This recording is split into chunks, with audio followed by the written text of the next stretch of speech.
Chapter 888. When Ji Tianqing saw the small line of words on the paper, he immediately frowned and a smile appeared on his face. It's Cuckoo. She actually came back to Central State. Ever since he went to the Fey Imperial Court to borrow the Ice Dragon Hammer and unravel Ji Ku's identity, Ji Ku had been staying in the Fey Imperial Court. Back then, Kunwu also told him that Ji Ku would have to stay in the Imperial Court for at least half a year to resolve her crisis and slowly refine the mysterious power in her soul. Now that half a year's time was almost up, Ji Ku should be back soon. That's great. Cuckoo came back just in time for Mai and Yao Yao's wedding. Ji Tianqing was very happy. After receiving Ji Ku's letter, he turned and flew towards the entrance of the monarch residence. The returning swallow forest mentioned in the letter was 30 li west of Central State City. It was a place with a lot of meaning. It was said that 1,000 years ago, when the demon race army was rampaging and conquering the world, the western wilderness Fey were the main battlefield. At that time, the western wilderness Fey were ravaged by the flames of war. Countless Fey tribes and towns were trampled into ruins by the demon race army. The brave warriors of Central State City, in order to protect their homes and resist the invasion of the demon race army, all rushed to the western wilderness to participate in the battle. Not only the Fey race warriors, but many righteous warriors and soldiers of the human race also rushed to the western wilderness to help the Fey race defend against the demon race's invasion. The flames of war continued, causing the world to be in chaos. The people had no way to make a living and countless people died. The brave warriors fought with their lives on the battlefield of the western wilderness, bathed in blood, but they could not contact their families in Central State. Even sending a letter to tell them that they were safe was an extravagant hope. Their families spent their days in worry. They would often look at the maple forest outside the western city gate, waiting for their loved ones to return in triumph. Over time, more and more families gathered in the maple forest, looking at the western wilderness and praying for their loved ones. Although the demon race army retreated to the northern desert after the chaos of the demon race was quelled, a portion of the brave warriors did indeed return in triumph and reunited with their loved ones in the maple forest. But most of the brave warriors died on the battlefield of the western wilderness, their heroic souls and loyal bones buried in other places. Thus, the ancient maple forest was named the returning swallow forest. There was a beautiful meaning behind it. The families of the warriors hoped that their loved ones could return safely, like swallows returning to the forest, returning to their hometown smoothly. In the 100 or 200 years after the chaos of the demon race ended, many people of Central State still went to Yen returning forest to pay their respects to the dead. However, in the past few hundred years, very few people had gone to swallow returning forest. When Ji Tianqing arrived at Gue Yen forest, the sun was about to set. The dim sunlight shone on the maple forest, illuminating the red leaves on the trees. The ground also seemed to be covered with a layer of red carpet. Some people said that the red leaves on the trees and the dark red ground were dyed with the blood of the brave warriors of the past. They warned the future generations not to forget the chaos of the demon race and to be vigilant in times of peace. Ji Tianqing saw the red leaves and maple trees everywhere, but he didn't think too much about it. He quickly shuttled through the forest, his sharp eyes searching for Ji Ku's figure. His heart was filled with excitement and anticipation. After 100 breaths of time, when he entered the depths of Gue Yen forest, he saw a graceful figure under a 2-meter-thick maple tree. It was a young girl with a graceful figure and a noble temperament. She wore a fiery red dress, her waist-length black hair draped behind her head. There was also a pair of small, fluffy golden ears on her temples. She was very cute. She was standing under the huge maple tree, quietly looking ahead. Red leaves fell from the tree and landed on her body, but she didn't feel anything. It was obvious that she was in a daze and had a lot on her mind. Although Ji Tianqing could only see her back, he could recognize at a glance that it was Ji Ku, whom he hadn't seen in a long time. Cuckoo. Ji Tianqing quickly walked to the red maple tree and stopped behind Ji Ku. He called out to her with a face full of smiles. Ji Ku was immediately jolted awake. She slowly turned around and looked at Ji Tianqing. Just a moment ago, she had a lot on her mind and her eyes were a little moist. Now, her expression was normal and she even smiled happily. "Big brother Tianqing, you're finally here." Ji Ku responded in a crisp voice. She quickly took 2 steps forward and stood face to face with Ji Tianqing. Her clear eyes shone with joy. She looked at Ji Tianqing affectionately and couldn't move her eyes away. Ji Tianqing didn't notice anything strange. He reached out and pinched her cute little golden ears. He smiled and joked, "Cuckoo, I haven't seen you for a few months. How did you grow taller again? Not only have you become prettier, you've also become stronger. You've broken through to the heavenly origin stage." Ji Ku smiled and nodded. "Yes, I've been cultivating in seclusion for the past few months. I just want to reach the heavenly origin stage as soon as possible so that I can return to Zhongzhou and help big brother Tianqing." Ji Tianqing smiled and waved his hand. "Cuckoo, I'm not in any danger now and I don't have any strong enemies. I don't need your help. Besides, even if there's any danger, I'll do my best to deal with it. How can I let you take the risk with me? Even if I'm willing, Kuan Wu and your parents won't." He was joking with Ji Ku, just like he used to do in the past to make her happy. However, Ji Ku's smile was a little forced. She only nodded and didn't say anything. Disappointment flashed across her eyes and she felt even more bitter. She thought to herself, even if I cultivate desperately and reach the heavenly origin stage, I still won't be able to help big brother Tianqing. I'll still be a burden. At this moment, Ji Tianqing smiled and said, "Cuckoo, you've come back at the right time. On the 9th of next month, big senior sister and I will be getting married. When the time comes, you must come to our wedding. We haven't seen you for a long time and we all miss you." As Ji Tianqing spoke, he noticed that Ji Ku's expression was a little strange. Ji Ku gazed at him with deep affection. Although there was a smile on her beautiful face, her clear eyes were covered with a layer of mist. He hurriedly held Ji Ku's shoulders and asked with concern, "Cuckoo, why are you crying?" Ji Ku hurriedly turned her head to look elsewhere, not wanting him to see her reddened eyes. She pretended to be strong and said, "No. I'm not crying. I'm happy.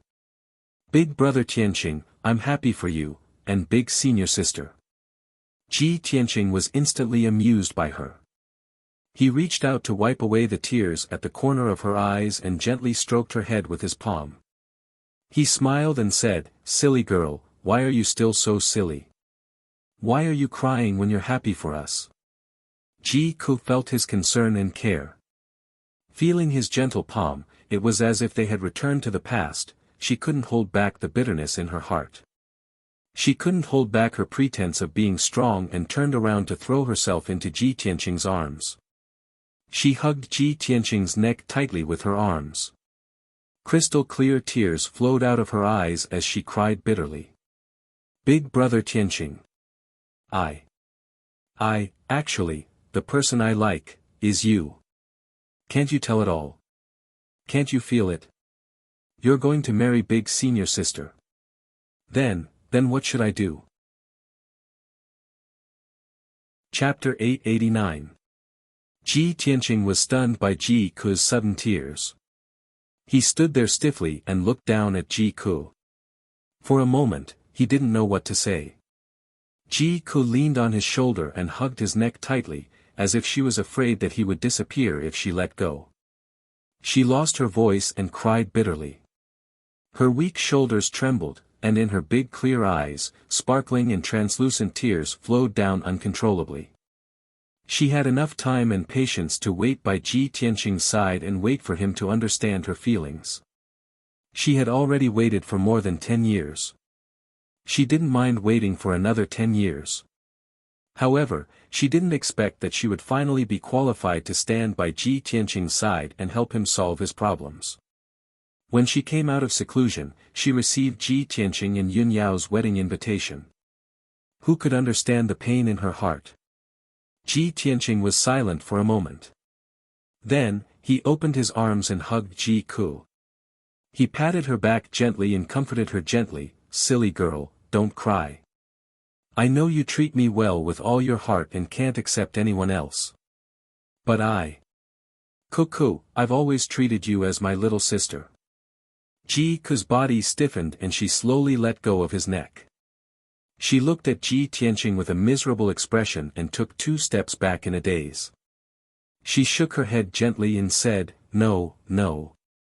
Do you only treat me as your little sister? I don't want to. You are the one and only person I love the most in my heart. I don't want to be your little sister. I just want to be your wife and be with you until our hair turns white. Brother Tianqing, do you really not understand?" Ji Tianqing looked at Ji Ku's dazed and heartbroken appearance. His heart clenched and he felt a stab of pain. "Cuckoo, don't be like this. Isn't it good for us to be like before? Don't worry. I treat you as my little sister. I will love you and pamper you as always. I will never let you suffer. I understand." Ji Ku's tears flowed uncontrollably. Suppressing the stabbing pain of her broken heart, she tried to squeeze out a faint smile on her tear-stained face and loudly said, "Big brother Tianqing, thank you for being willing to love and pamper me. I wish you, and senior sister Yun Yao, happiness, for 100 years." Ji Ku's voice was choked with sobs. He forced himself to finish his sentence before turning around and running out of the maple forest. "Cuckoo." Ji Tianqing quickly chased after her and grabbed Ji Ku's hand. However, before he could say anything, Ji Ku broke free from his grip. Ji Ku didn't even look back as she said in a pleading tone, "Brother Tianqing, don't say any more. Don't follow me. Please let me be alone." Ji Tianqing frowned as he looked at Ji Ku with a complicated expression. His heart was heavy. He could feel Ji Ku's heartache and despair, but he was powerless to persuade her. After all, he couldn't give Ji Ku what she wanted. He could only stand there and watch as Ji Ku left.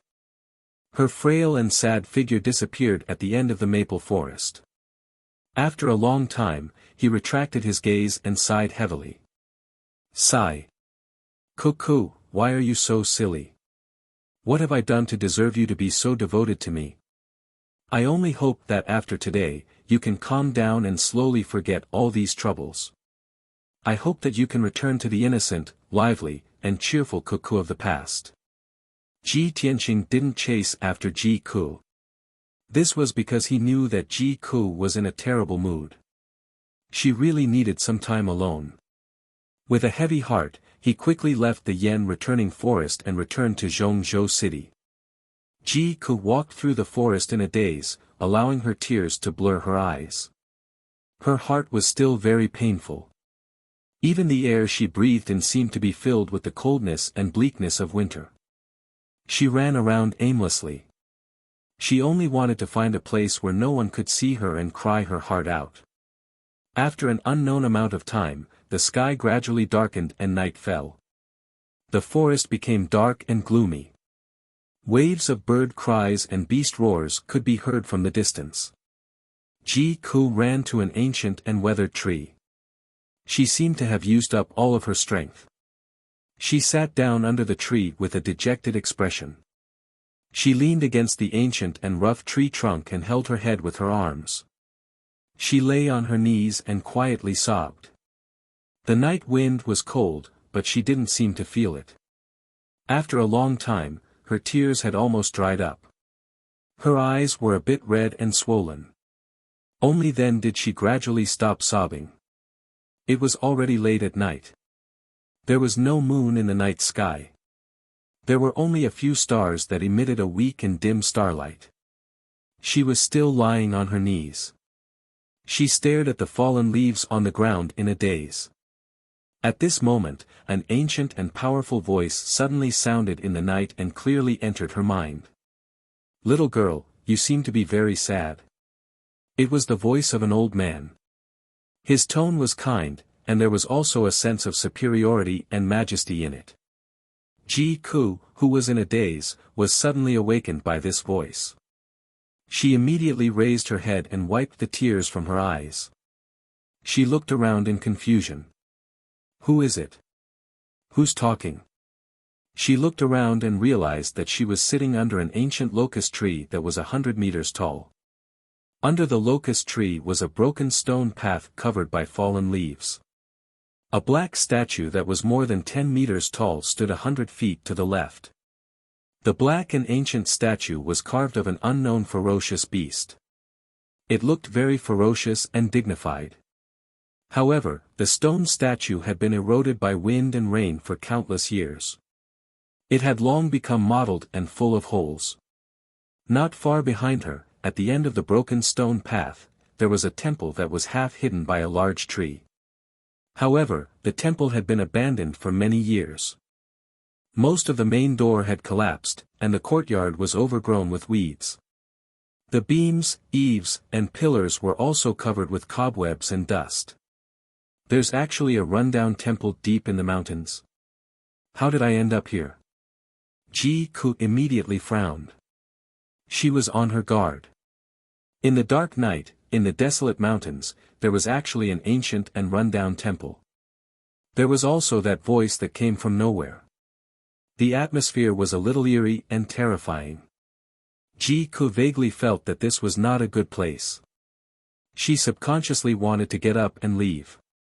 However, at this moment, the dignified and kind old man's voice sounded in her mind again. I can feel that your heart is like dead ashes.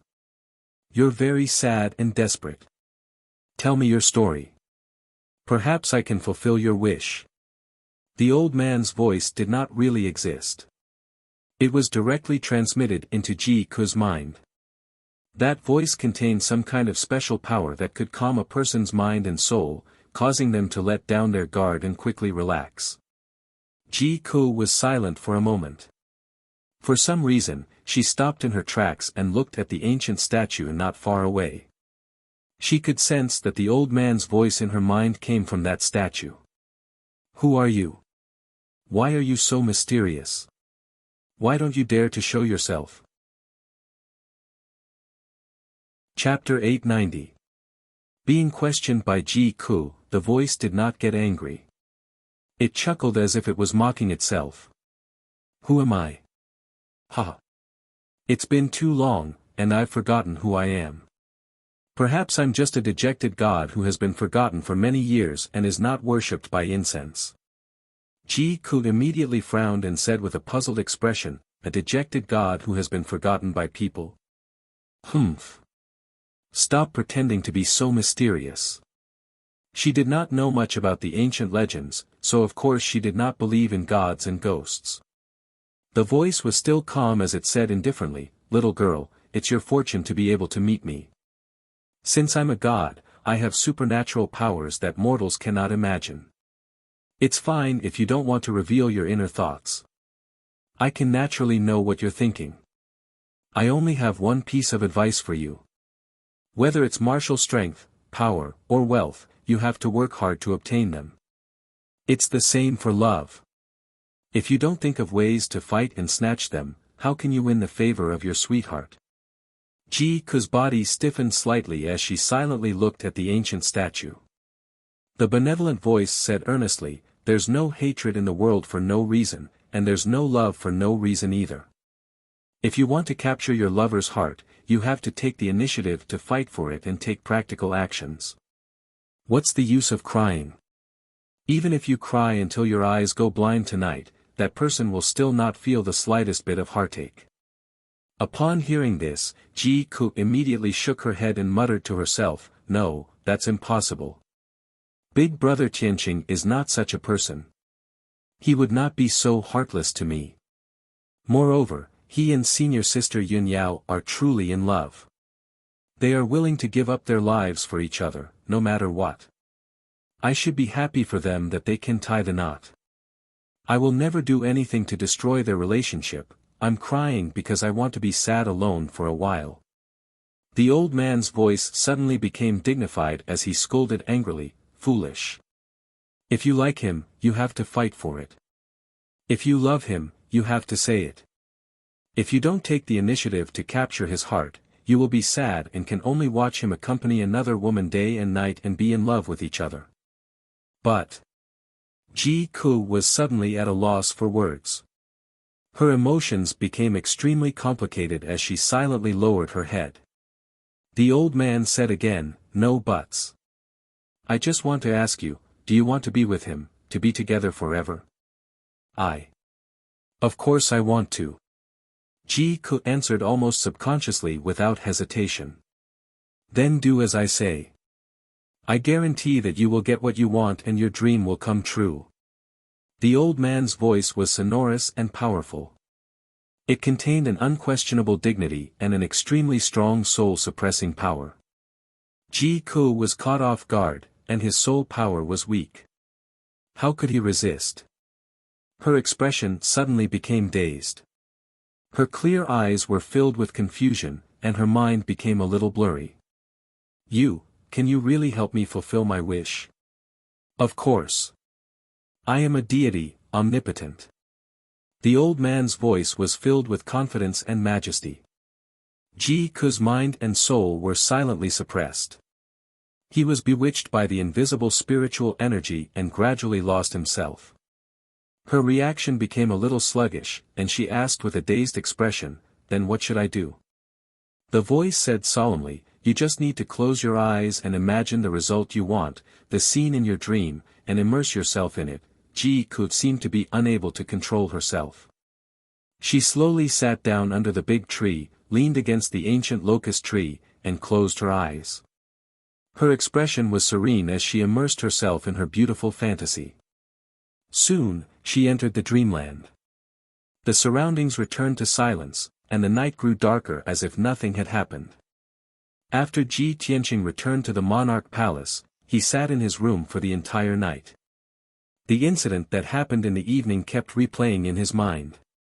Ji Ku's heartbroken and tear-streaked face appeared in his mind again and again.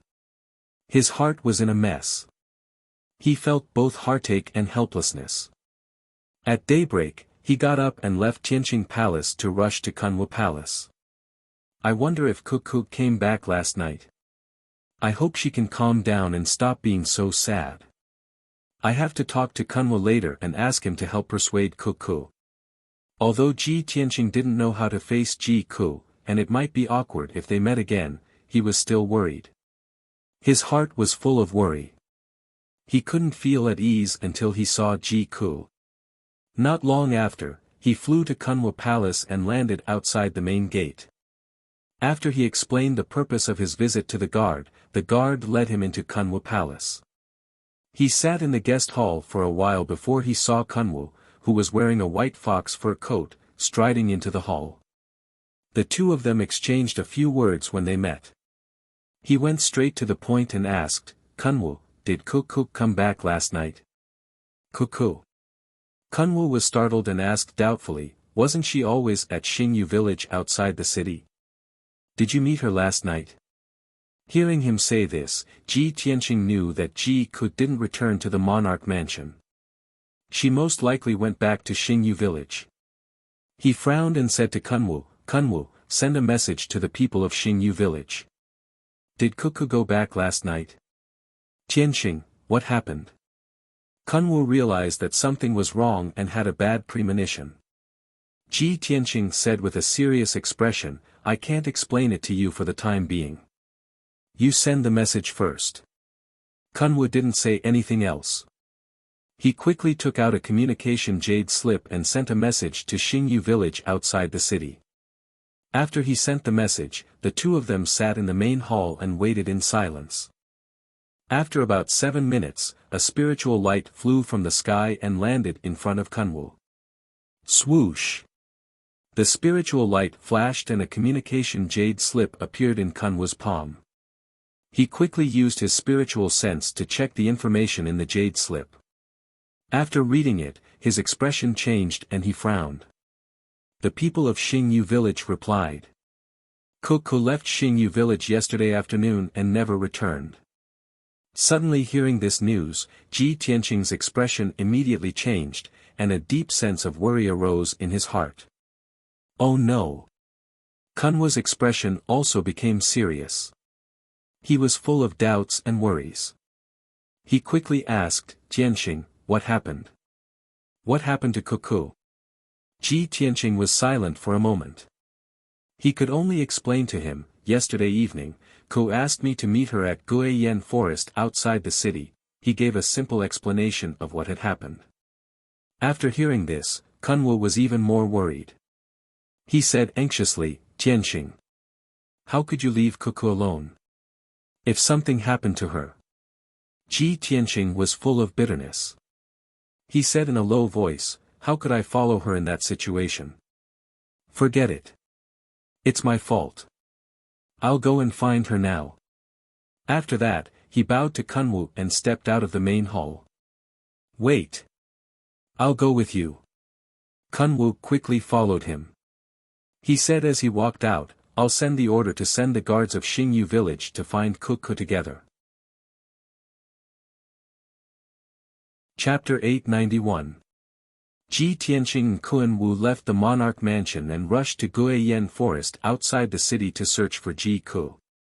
After receiving Kunwu's order, the demon guards of Star Moon Villa also rushed to Guiyan Forest and started searching the surroundings. From the time the sun rose until the afternoon, the group had been searching for 6 hours. With Guiyan Forest as the center, everyone searched the area within a 500-mile radius. In the end, it was Ji Tianqing who found Ji Ku. When he found Ji Ku, it was near an abandoned temple deep in the mountains. Outside the abandoned and dilapidated ancient temple, there was a broken stone road covered with fallen leaves. On the left side of the road was an ancient black stone statue, and on the right side was an old locust tree that was 100 meters tall. Ji Ku was lying under the old locust tree, leaning against the rough tree trunk and sleeping peacefully. This unknown ancient temple was hidden deep in the mountains and had not been visited for many years. If Ji Tianqing had not been careful and used his spiritual awareness to detect Ji Ku's aura, it would have been difficult to find this place. After he found Ji Ku, he saw that Ji Ku was safe and sound. There were no injuries on her body and her life force was very stable. Only then did he heave a sigh of relief. However, he called out to Ji Ku several times, but he could not wake her up. Not long after, Kunwu also rushed over and landed under the old locust tree. Like Ji Tianqing, he saw that Ji Ku was safe and sound and felt relieved. However, Ji Ku's eyes were still closed and she was in a deep sleep. She did not react to anything around her. Kunwu saw that something was wrong and quickly shouted, Ku, what's wrong? Wake up. However, it was useless. Ji Ku was still in a deep sleep. Kunwu turned to look at Ji Tianqing and asked in a worried tone, Tianqing, what's going on? How did Ku become like this? Ji Tianqing shook his head and said with a solemn expression, I don't know what happened to put her in a deep sleep. I can't wake her up no matter what. As he spoke, he carefully observed his surroundings and used his spiritual sense to explore the ancient temple not far away. In the end, everything was normal. The old locust tree, the ancient stone sculptures, and the abandoned and dilapidated temple were all normal. Ji Tianqing frowned and thought for a moment. He then said in a deep voice, Kunwu, we can't stay here for long. Let's take Ku back to the monarch mansion first. She's in a deep sleep, and the situation is a little strange. Let's go back and slowly find out the reason. Kunwu naturally nodded in agreement. After that, Ji Tianqing carried Ji Ku into the sky and flew back to the monarch mansion at lightning speed.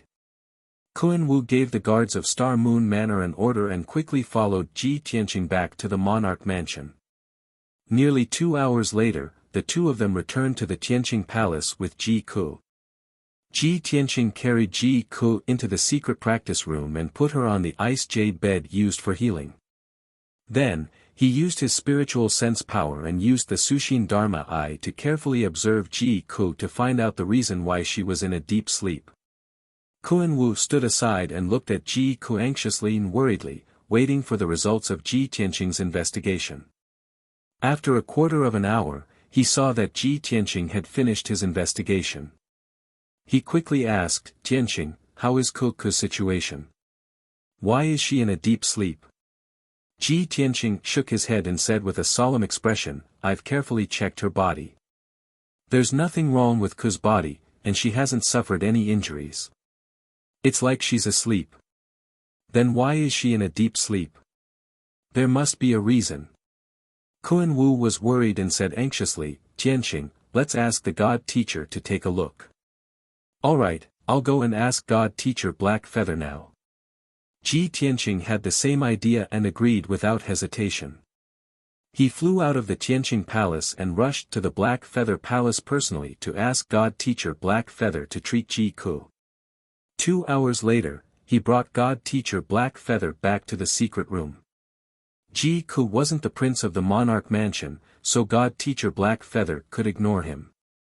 However, he thought highly of Ji Tianqing and used the Divine Soul secret technique to treat Ji Ku for Ji Tianqing's sake. He stood beside the ice jade bed and used the Divine Soul secret technique to release a dense white light that enveloped Ji Ku. Swish!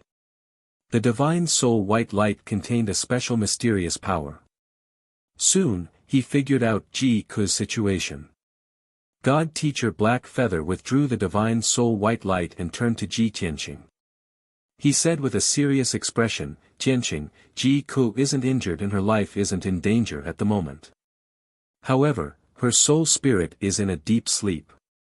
It seems like she is in a dream and can't wake up. That dream originated from the depths of the soul spirit and can't be awakened by normal means. We can only enter her dream and try to wake her up." Hearing God Teacher Black Feather's words, Ji Tianqing and Kuan Wu's expression changed and revealed a worried expression. Kuan Wu asked worriedly, "God Teacher Black Feather, what will happen if Ku can't wake up?" God Teacher Black Feather said calmly, "Then she will be in a deep sleep in the dream forever and lose herself. There won't be any difference between being alive and being dead. No, we can't let her sleep like this forever." Ji Tianqing shook his head and asked God Teacher Black Feather, "God Teacher, how can we enter her dream and wake her up?" God Teacher Black Feather thought for a moment and said with a serious tone, "I have mastered an ancient divine soul mystic technique called Black Dust Dream. It can help you enter her dream.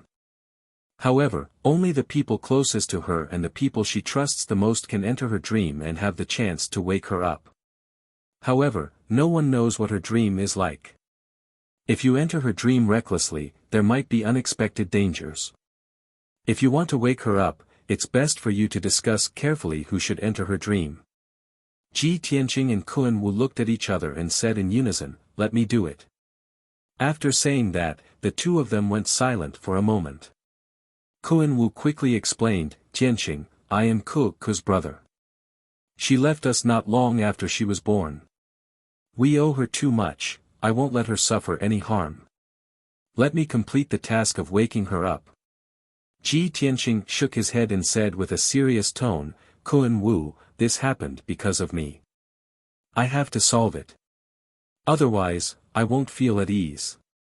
I hurt Ku's heart. Her dream is most likely related to me. Therefore, it's more suitable for me to wake her up." But Kuan Wu was still worried and wanted to persuade him. However, Ji Tianqing said with a firm tone, "No buts. It's decided." After saying that, he turned to look at God Teacher Black Feather and said with a serious expression, "God Teacher, you can start using the mystic technique." God Teacher Black Feather nodded slightly and said with a serious expression, "Tianqing, since you have decided to enter Ji Ku's dream, you have to remember one thing. Her dream might be grotesque. No matter what you see, don't be confused. It's all an illusion. No matter what danger you and her encounter, you have to stay alive." Chapter 892.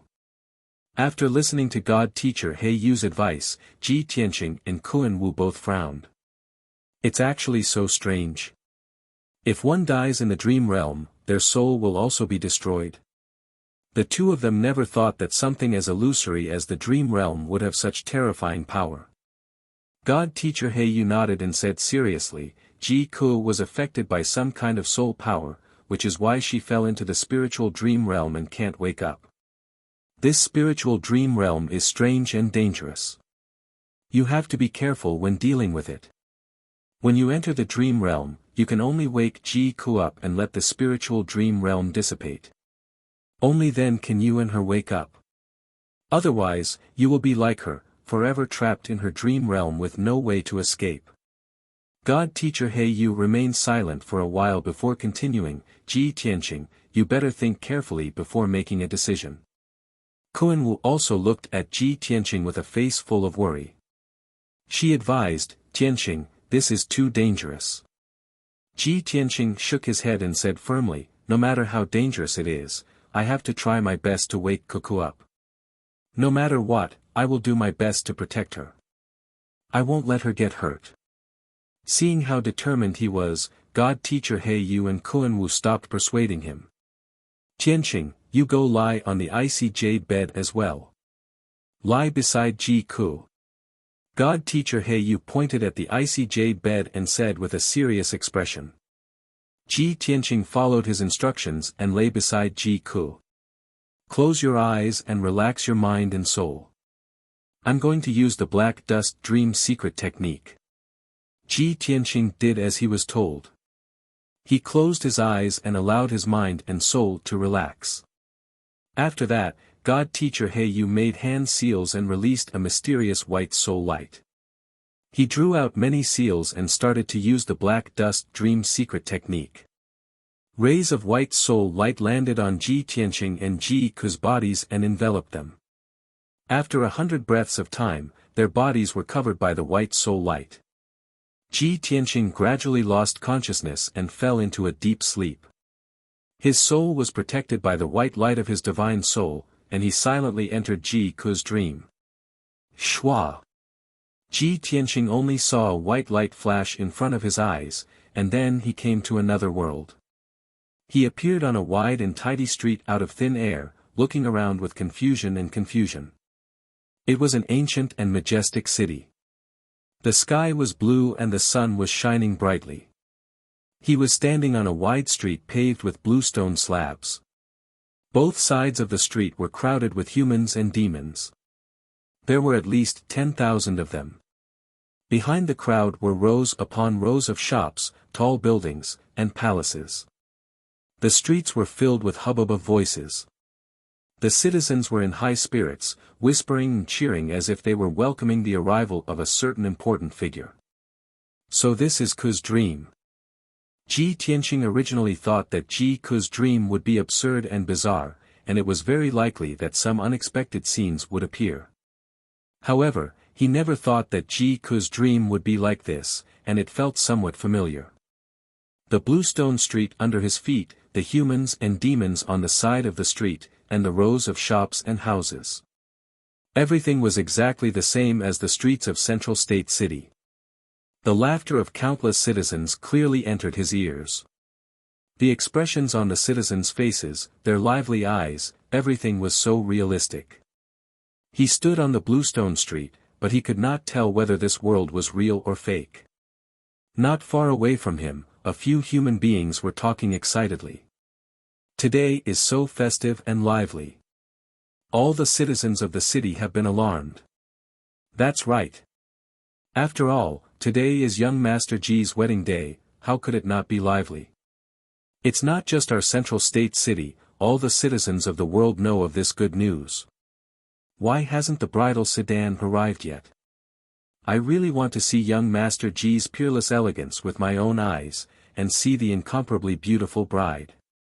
Young Master Ji is such a prodigy of the Emperor's son, it's already a blessing for us to be able to see him. As for young Master Ji's beautiful wife, how could he let us see her? I don't even need to look to know that if she can marry young Master Ji, how could she be an ordinary woman? She must be a peerless beauty who can topple a city. When Ji Tianqing heard this discussion, he immediately frowned, and his heart was filled with doubts. Prodigy of the emperor's son, young Master Ji. He's getting married today.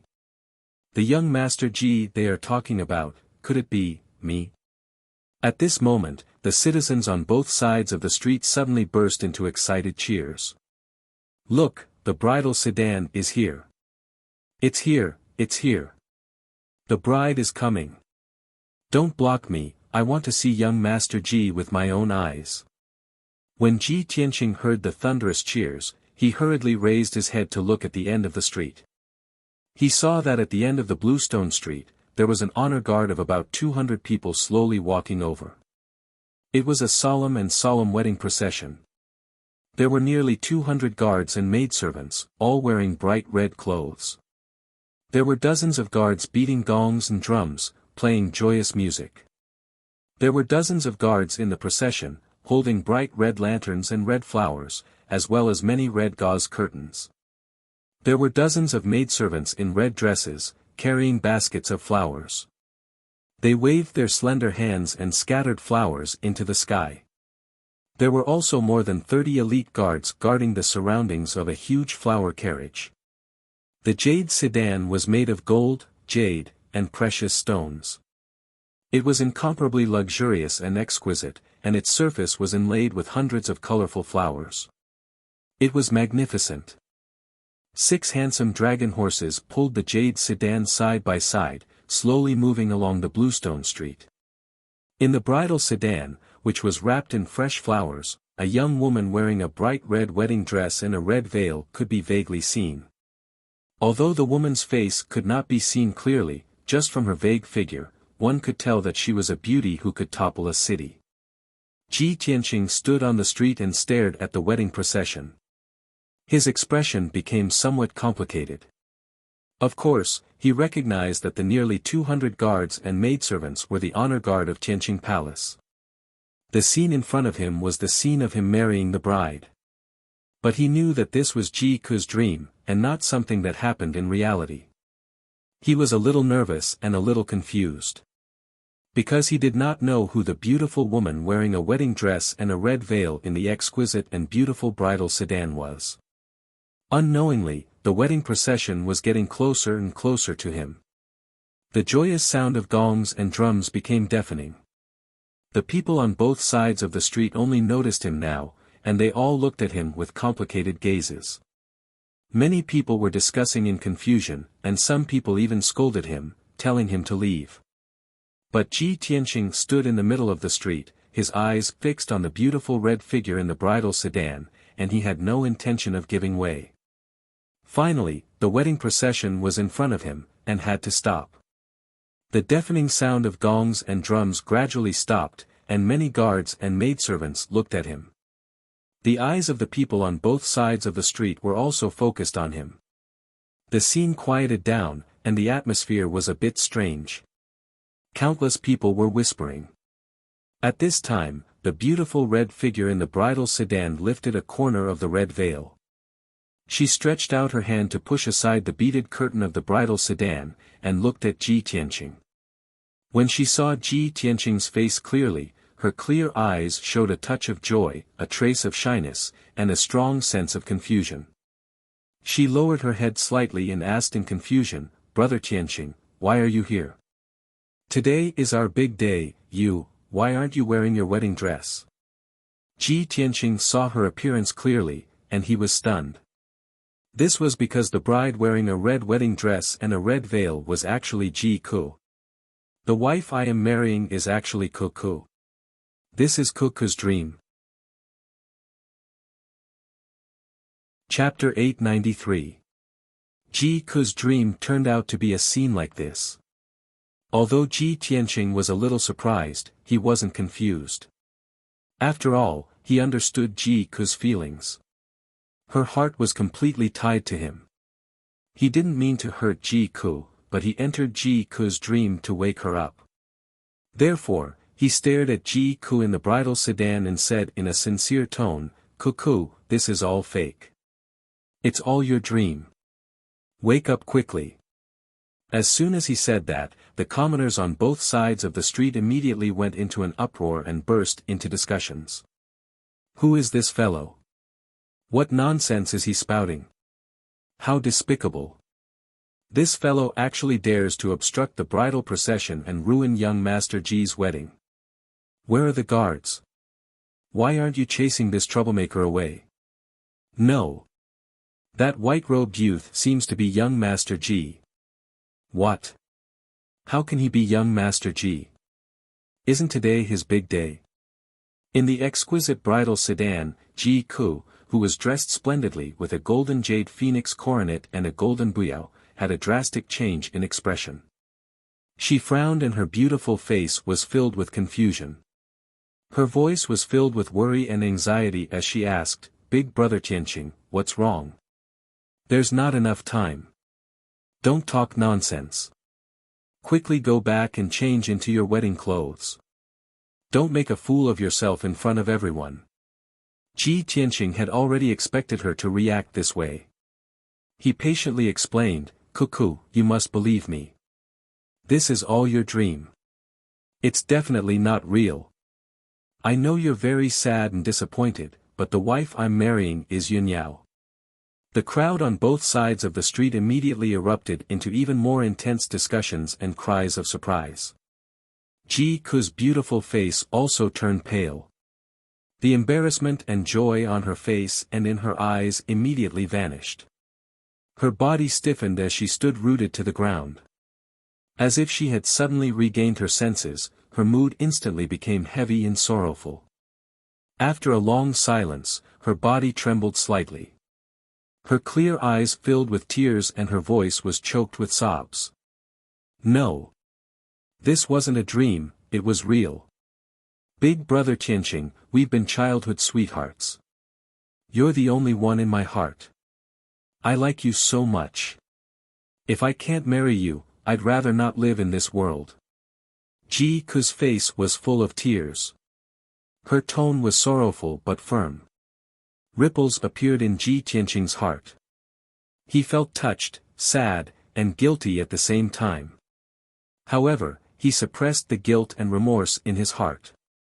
He stared at Ji Ku and said sincerely, "Ku, you and I both know that this is impossible. Why are you so stubborn? If you fall into a dream and are unable to extricate yourself, you will never wake up, we're all worried about you." Ji Ku shook her head with a miserable expression. She clutched her red wedding dress tightly and said with tears streaming down her face, "No, it's not like that. How could this be a dream? Even if it's a dream, I'd rather live in a dream than wake up. At the very least, I can marry you in the dream and live with you until we grow old together." She raised her sleeve to wipe away the tears in her eyes. She looked at Ji Tianqing with teary eyes and said, "Big brother Tianqing, I know you love eldest senior sister. She's the one you want to marry.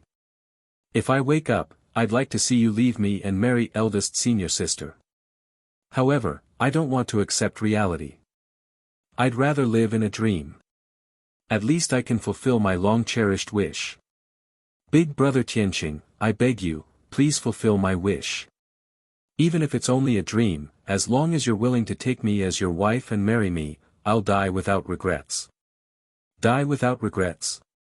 Ji Tianqing frowned and felt a sense of danger.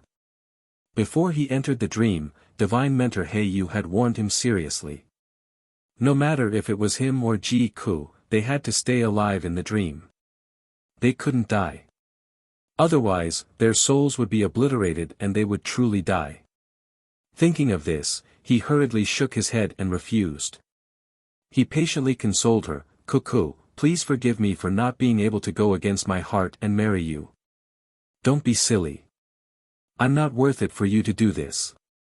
You can't have any thoughts of suicide. Don't worry, I won't leave you. I'm still your big brother Tianqing. I'll always love you and protect you." Hearing his words, Ji Ku, who was in the flower carriage, could no longer hold back her grief. Her tears fell like rain as she cried loudly. "Big brother Tianqing. Even if it's only a dream, you're still unwilling to marry me. Could it be that I won't be able to receive your love in this life? Then what's the point of me living? In the next life. In the next life. I'll only have you in my heart. It'll never change. Ji Ku stammered out these words. It was as if she had exhausted all her strength and lost the support of her spirit. Her heart was like dead ashes as she collapsed in the flower carriage. She slowly closed her eyes as if she had fallen asleep, entering a deeper level of sleep. Ji Tianqing immediately became even more anxious and worried. He hurriedly called out, "Cuckoo! Wake up quickly. You're already in a dream. You can't sleep anymore. Pull yourself together. If you sleep any longer, you'll never wake up." Unfortunately, Ji Ku had already lost consciousness and didn't respond. Ji Tianqing was filled with anxiety. He hurriedly rushed towards the guards of honor. He wanted to enter the flower carriage and take the unconscious Ji Ku away. However, at this moment, something strange happened. Swoosh! A black shadow suddenly appeared in the sky. It descended from the sky and landed on the wide street, blocking Ji Tianqing and the bridal escort team. Ji Tianqing hurriedly stopped in his tracks. He focused his eyes and saw that the black shadow was a burly man in a black robe. This person was more than 3 meters tall. He was thin and tall like a bamboo pole. His arms were unusually long. His entire face was dark purple and his pupils were suffused with a scarlet light. Obviously, this black-robed man was a demon. He stood proudly in the middle of the street with his hands behind his back. He looked down at Ji Tianqing and let out a sinister laugh. He. Ji Tianqing, Ji Tianqing. I didn't expect that the first time I saw you would be in this little girl's dream. Your deeds have been circulating in the middle state. Legend has it that you're the #1 genius of the human race. You're extremely talented and intelligent. I didn't expect that an unparalleled genius like you would also have a weakness, and that is love. Ji Tianqing frowned and looked at him sharply. He said in a cold voice, "Love is the most difficult thing to understand. You don't know where it starts, but it goes deeper. The living can die, and the dead can also live. Even sages and deities can't forget love. I'm just a mortal. Even if I'm trapped by love, so what? You're a sinister and despicable demon. You took advantage of my weakness and used Kuku's dream to deal with me. You're really shameless." The black-robed man didn't get angry. Instead, he grinned and his smile became even more contemptuous. He. Ji Tianqing, if you knew who I was, you wouldn't think so. Because I'm neither a human nor a demon. I'm the great Jia Luo Brahma soul nightmare. Chapter 894. Big Jia Luo Brahma soul nightmare. Nightmare? Ji Tianqing was stunned. He frowned as he stared at the nightmare. His eyes were filled with a cold light. This was the first time he had seen the legendary nightmare. He had read about nightmares in a book before, so he had a rough understanding of the mysterious nightmares. The nightmare was a powerful force that existed in reality. It was similar to the heart demon. It was illusory and did not have a physical body. As the name implied, the nightmare only existed in dreams. It did not have a physical body, so it could not cause any substantial harm to a martial artist. It could only bewitch a person's mind and use the power of a person's dream to kill or achieve other goals. Unfortunately, Ji Tianqing's understanding of the nightmare was limited to this. He could guess that the nightmare must have taken advantage of Ji Ku's heartbreak to bewitch her mind and invade her dream. However, he did not know how the nightmare killed people in the dream, nor did he know how to deal with the nightmare. He turned his head and looked around. He realized that both sides of the street were silent. Whether it was the wedding procession or the tens of thousands of people on both sides of the street, they were all frozen in place like stone statues, unable to move. Other than him and the nightmare, everyone else was motionless. It was as if time had stopped flowing. Such a strange scene made him even more certain that the nightmare was controlling Ji Ku's dream. At this moment, the nightmare sneered contemptuously, the reason why the human race is lowly, petty, and weak is because they are bound and shackled by the 7 emotions and 6 desires. Speaking of which, it is funny. No matter how talented a genius is or how powerful a martial artist is, they will be trapped by emotions and even end up dying miserably. Ji Tianqing, you are no exception. You know that this little girl is in a dream and you still dare to enter her dream. You really don't know what death is. Today, you will die in the dream. I am benevolent and will give you a chance to say your last words. Ha ha ha. The nightmare laughed wildly. He had a well-thought-out attitude, completely treating Ji Tianqing as a dead man. You demon, you are courting death. Ji Tianqing's eyes flashed with a cold light. He raised his palms without hesitation and released a huge golden sword light that slashed towards the nightmare. Shwa! The 30-meter-long golden sword streaked across the sky like a bolt of lightning, instantly striking the black-robed nightmare. However, when the giant golden sword was 3 inches away from its head, it suddenly stopped and remained motionless. Unexpectedly, the black-robed nightmare demon raised his palms at the critical moment and forcefully clamped down on the golden greatsword, blocking it. With a flip of its palms, it erupted with a power that could destroy the heavens and the earth. Immediately, it crushed the giant golden sword into pieces, making cracking sounds. The fragments of golden light scattered all over the street and soon dissipated. Dream Demon clapped his hands indifferently, as if he had done something insignificant.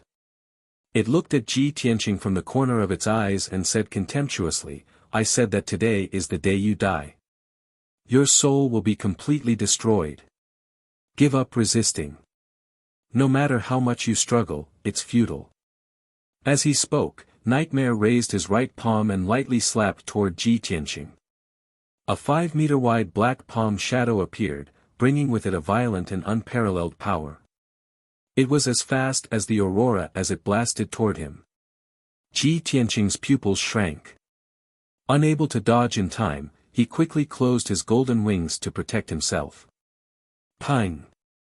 With a dull sound, the black palm shadow viciously slammed into him, sending him flying 1,000 meters away and smashing into a palace at the end of the street. A violent shockwave exploded, shattering the entire palace and turning it into a pile of rubble. Hundreds of people in the palace were affected. Some were killed on the spot, while others were heavily injured and vomited blood as they were buried in the ruins. Ji Tianqing jumped out of the ruins with a pale face. He violently coughed a few times, blood flowing from the corner of his mouth. Without a doubt, Nightmare Demon had the strength of a spirit refinement realm cultivator. A casual palm strike had injured him. Shwa! Before he could recover, the black-robed Nightmare Demon teleported 1,000 meters away and appeared above the ruins. Nightmare Demon looked down at him from above and sneered, "Stubborn fool, kneel down and accept your death." As his voice fell, he raised his right palm again and formed a huge black palm shadow. He viciously slammed it toward Ji Tianqing. His attack was simple, but it was violent and effective. It was unstoppable.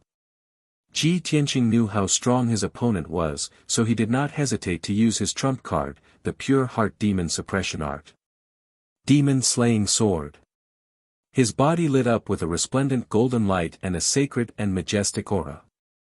He waved his hands and formed a mysterious seal, forming a sacred golden sword and slamming it toward the black palm shadow above him. Pine!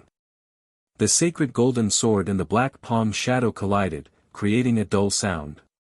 In that instant, a huge hole was pierced through the black palm shadow by the giant sword, and it exploded into a black mist that filled the sky. The sacred golden sword's power did not decrease as it pierced the black-robed Nightmare Demon in the sky. Pine! The black-robed Nightmare Demon was shattered by the golden sword on the spot, bursting into black mist and quickly dissipating. Seeing this scene, Ji Tianqing was not happy at all. His expression was still solemn. He knew very well that the Nightmare Demon was stronger than the fifth Demon General, the Left Marshal. It was impossible for it to be defeated so easily. The facts proved that his guess was right. Just as he left the ruins and flew to the sky above the street, the black-robed Nightmare Demon appeared in front of him and blocked his path. Kakik. I forgot to tell you. As the Grand Formation Brahma Soul Nightmare Demon, I am an invincible existence in the dream realm. The black-robed Nightmare Demon sneered proudly and waved his hands again, forming a swordlight that blotted out the sky and attacked Ji Tianqing. Whoosh! Whoosh! Whoosh! Whoosh! Hundreds and thousands of dark and cold swordlights poured down like a rain of arrows, submerging the area within 1,000 meters. Ji Tianqing was hit by countless swordlights and fell from the sky, crashing into the ground.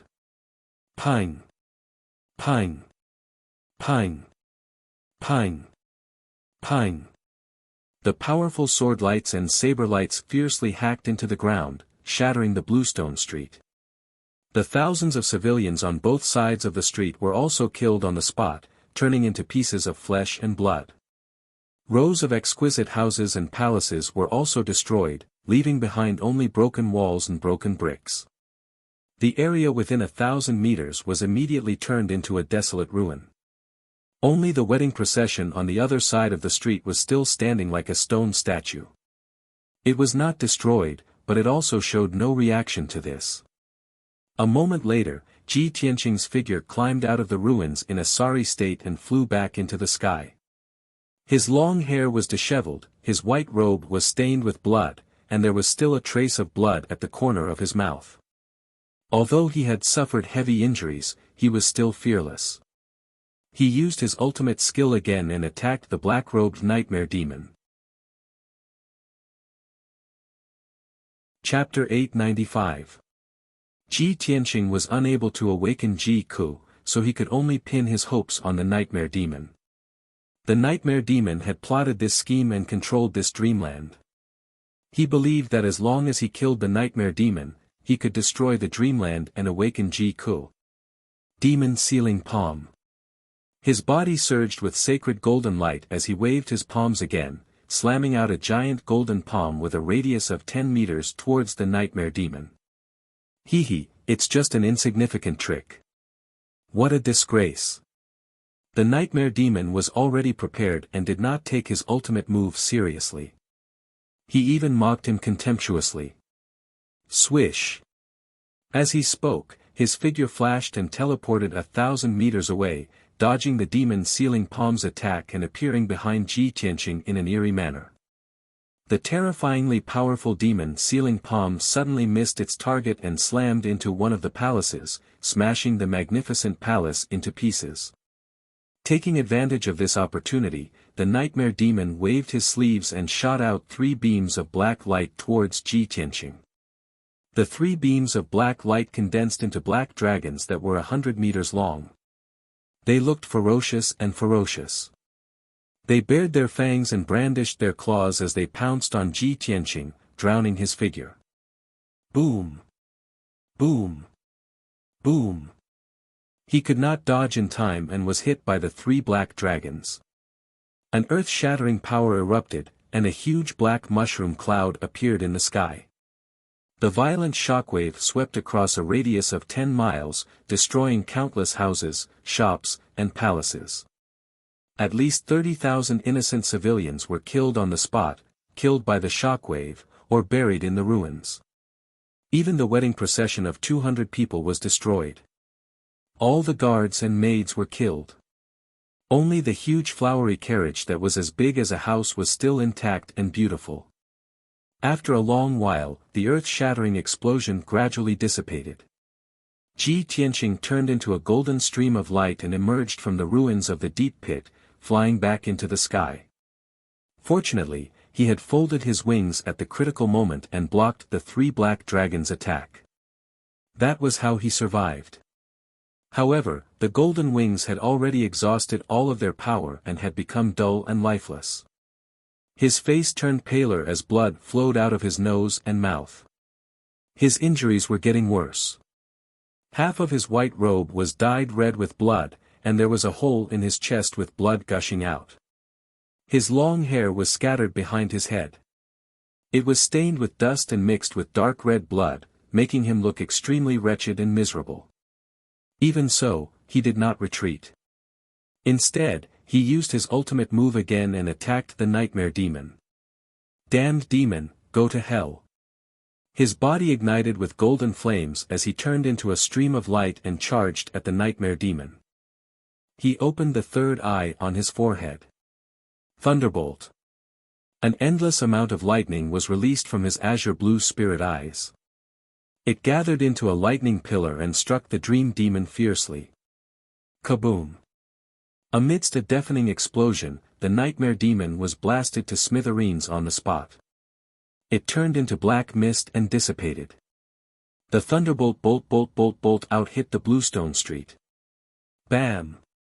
With a muffled sound, a deep crater with a radius of dozens of meters appeared on the stone floor 100 meters away from the exquisite flower carriage. Dirt and rocks flew everywhere, and huge gullies appeared all around. Within a radius of 10 miles, the ground was shaking and the mountains were shaking. The exquisite flower carriage was also shaking violently, and countless fresh flowers were falling down. Ji Ku, who was sleeping in the carriage, was awakened. She suddenly moved her fingers. The tears on her face had yet to dry. Her long eyelashes were still wet, and there was a teardrop at the corner of her eye. However, she was still in a daze. She was half asleep and could not even open her eyes. The nightmare demon appeared again in the sky above the ruins. It had reformed its body. Not only was it unharmed, but its strength was not reduced either.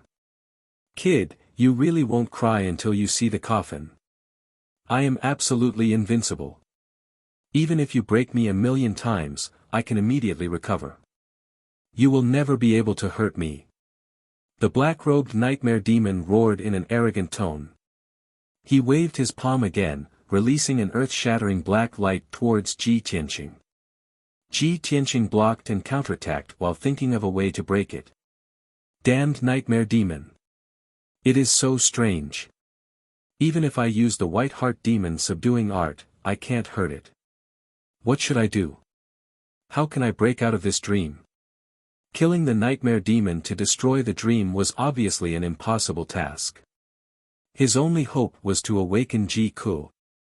Only when Ji Ku was truly awake could he end this dream. Only then could he and Ji Ku be safe. Therefore, Ji Tianqing fought with the nightmare demon while shouting for Ji Ku. Ku. Wake up. Don't sleep anymore. Otherwise, we will all die in this dream. Ku, me, big senior sister, Yen, Koen Wu, and your parents are all very worried about you. You can't give up. However, even if he shouted until his throat was hoarse, he could not awaken Ji Ku. In just 20 breaths of time, he was sent flying by the nightmare demon 3 times. His injuries were getting worse and worse. Finally, when he was sent flying by the nightmare demon for the 4th time, he crashed into the ground not far from the carriage. Boom! Amidst the deafening noise, the ground was smashed into a deep crater with a radius of dozens of meters. Gravel and dust flew all over the place. The ground cracked, and numerous cracks appeared. The violent impact force pushed the chariot back by 30 meters, and it almost flipped over on the ground. Ji Ku, who was in the carriage, was finally awakened. She opened her eyes in a daze. She slowly sat up and looked around. She saw that there was no one around the carriage. The solemn guard of honor had disappeared. The countless people on both sides of the street were all gone. The wide street, houses, and palaces were all in ruins. There were broken gravel and pits everywhere. Many people's corpses were scattered around. Seeing this scene, her expression changed drastically. Her eyes were filled with confusion and shock. How could this be? What happened? Pang. Sounds of explosions kept ringing in their ears, and violent hurricanes kept attacking, shaking the flower carriage to the point that it was swaying left and right, and the bead curtain was also violently swaying in the wind. Ji-ku raised her head to look at the sky in front of her. She immediately saw the source of the fighting. Ji Tianqing, whose white robe was stained with blood, was fighting with a black-robed demon. Their fight was earth-shattering and the sun and moon were dim. The black-robed demon was very strong. He completely suppressed Ji Tianqing. He kept sending Ji Tianqing flying. He kept vomiting blood and his injuries were getting worse. Moreover, his methods were very strange. He seemed to have an immortal body. No matter what ultimate move Ji Tianqing used to smash him into pieces, he could reform his body. His fighting strength was not reduced at all. Seeing this scene, Ji-ku's face was filled with worry. Her heart was also clenched. Her eyes turned red again. She anxiously shouted, "Big brother Tianqing.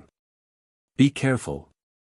Ji Tianqing, who was fighting in the sky, heard Ji-ku's call. He immediately became alert and shouted happily, "Cuckoo, that's great. You're finally awake." Chapter 896. End this dream? Ji-ku was stunned for a moment. She revealed a confused and anxious expression, not knowing what to do. She had just woken up and didn't understand what was going on. At this moment, the black-robed nightmare sent Ji Tianqing flying again with a palm strike. He fell from the sky and smashed into a palace. The palace was smashed into pieces on the spot. Ji Tianqing spat out blood and fell weakly into the ruins. He struggled a few times but couldn't climb out. He had almost exhausted all his strength and his injuries were extremely serious. His body was dyed red with blood, almost turning him into a bloodied man. At most, he would be killed by the nightmare on the spot after 3 to 5 more strikes. In the dream, the nightmare was invincible. He could only passively take a beating. If he continued to fight, he would die without a doubt. Seeing this scene, Ji-ku's face turned pale with heartache. Clear tears flowed from her eyes as she desperately shook her head and shouted, "No. Big brother Tianqing, nothing must happen to you. I don't want to dream anymore, and I don't want to marry you. I just want you to be safe. As long as you can live on, I'm willing to do anything." High in the sky, the black-robed nightmare heard Ji-ku's shouts and immediately looked at her with a cold expression. "Little bitch. You've already entered the dream, and you still want to leave? In your dreams." The black-robed nightmare roared angrily. He waved his hand and released wisps of black gas, which flew towards Ji-ku in the flower carriage. The mysterious black gas contained the power to suppress souls. It immediately calmed Ji-ku down. She calmed down and stopped crying. The worry and anxiety in her heart also gradually dissipated. Her consciousness also became blurry. Her eyes were a little dazed. It was obvious that her mind had been bewitched again. Seeing this, the heavily injured Ji Tianqing desperately struggled to climb out of the ruins. He shouted at Ji-ku, "Cuckoo! Wake up! You can't sleep anymore." When Ji-ku heard his voice, her eyes became much clearer. Her soul and consciousness struggled desperately to escape the dream. Dream Demon furrowed his brows and shouted in a dignified voice, "Ji-ku! Didn't you say that you loved Ji Tianqing deeply? Was her lifelong wish to stay by his side and grow old together with him? Could it be that you're going back on your words and treating love as child's play? Don't wake up. Stay in the dream forever. Ji Tianqing will accompany you for the rest of your life and never leave. In the dream, no one will stop you from being together, and no one will disturb you." Dream Demon's voice contained a powerful soul-suppressing power, constantly bewitching Ji-ku's mind. Ji-ku was finally about to wake up, but he was immediately bewitched by the Dream Demon. He became delirious and his eyes were confused. Ji Tianqing became even more anxious and worried. As he called out to Ji Ku, he roared and charged at Nightmare. Damned demon, you deserve to die. Dream Demon stood proudly in the sky. Seeing Ji Tianqing charging over without a care for his own safety, he raised his right palm and slammed it down. Bam! A huge black palm shadow fell from the sky and hit Ji Tianqing, causing him to spit out blood. He was smashed into the ruins again, causing debris to fly all over the sky and explode with a loud boom. Ji Ku's mind suddenly became much clearer. She looked at Ji Tianqing with worry in her eyes. Seeing Ji Tianqing severely injured and on the verge of death, her heart was filled with anger and worry. She glared at Dream Demon and shouted coldly, "Demon! How dare you hurt my big brother Tianqing? I'll kill you!" As she spoke, she flew out of the flower carriage and charged at Dream Demon in the sky. "Ku, don't!" Ji Tianqing couldn't care less about his injuries. He hurriedly shouted, "You're no match for it. Wake up. End the dream quickly." Dream Demon looked down at Ji Ku and said in a contemptuous tone, "Stupid." A black palm shadow fell from the sky and slammed into Ji Ku. She spat out a mouthful of blood and flew backwards miserably, falling into the flower carriage. Dream Demon stood in the sky and looked down at Ji Tianqing, who was in the ruins, and Ji Ku, who was in the broken flower carriage. She sneered mockingly. "Ji Ku, didn't you want to be with Ji Tianqing forever? Although you can't be born on the same day, you can die on the same day. I'll kill you now and let you be a ghost couple." As soon as she finished speaking, Dream Demon waved her palms and accumulated enough power to destroy the world. She was going to use her ultimate move to kill Ji Tianqing and Ji Ku. The sky within 100 miles was immediately covered by black clouds and became dark. The boundless black chi condensed into two extremely ferocious black dragons that were over 1,000 meters long. "Go to hell!" Dream Demon roared and controlled the two huge black dragons to attack Ji Tianqing and Ji Ku. The two ferocious black dragons carried enough power to destroy the world. They bared their fangs and brandished their claws and were about to kill the two of them. At this critical moment, Ji Tianqing and Ji Ku were seriously injured and could not resist at all. They could only wait for death. Ji Ku was filled with regret and hatred. Tears welled up in her red eyes as she cried, "Brother Tianqing, if I could turn back time, I would rather die than let you suffer such harm. As long as you can live safely, I will have no regrets even if I die. I'd rather not have such a dream." Then, she bit the tip of her tongue and spat out a mouthful of blood. In the next moment, two ferocious black dragons descended from the sky and drowned Ji Tianqing and Ji Ku. Boom! There was a deafening explosion. The two of them blacked out and were about to lose consciousness. However, what was strange was that Ji Tianqing heard a clear, crack sound along with the loud boom. That kind of shattering sound was like a mirror being smashed. After a long time, the darkness in front of him dissipated and light returned. Before he could see his surroundings clearly, he heard two men's voices. "Tianqing, you're finally out of the dream. Tianqing, are your injuries serious? Where's Ku? Is she okay?" Ji Tianqing immediately recognized the voices. It was God Master Black Feather and Kuan Wu's voices. They were filled with concern. He tried his best to open his eyes and gradually saw that he was still in the secret chamber, lying on the ice jade bed. Ji Ku was lying beside him. Her face was pale and blood was flowing out from the corner of her mouth. She was still unconscious. "I understand now.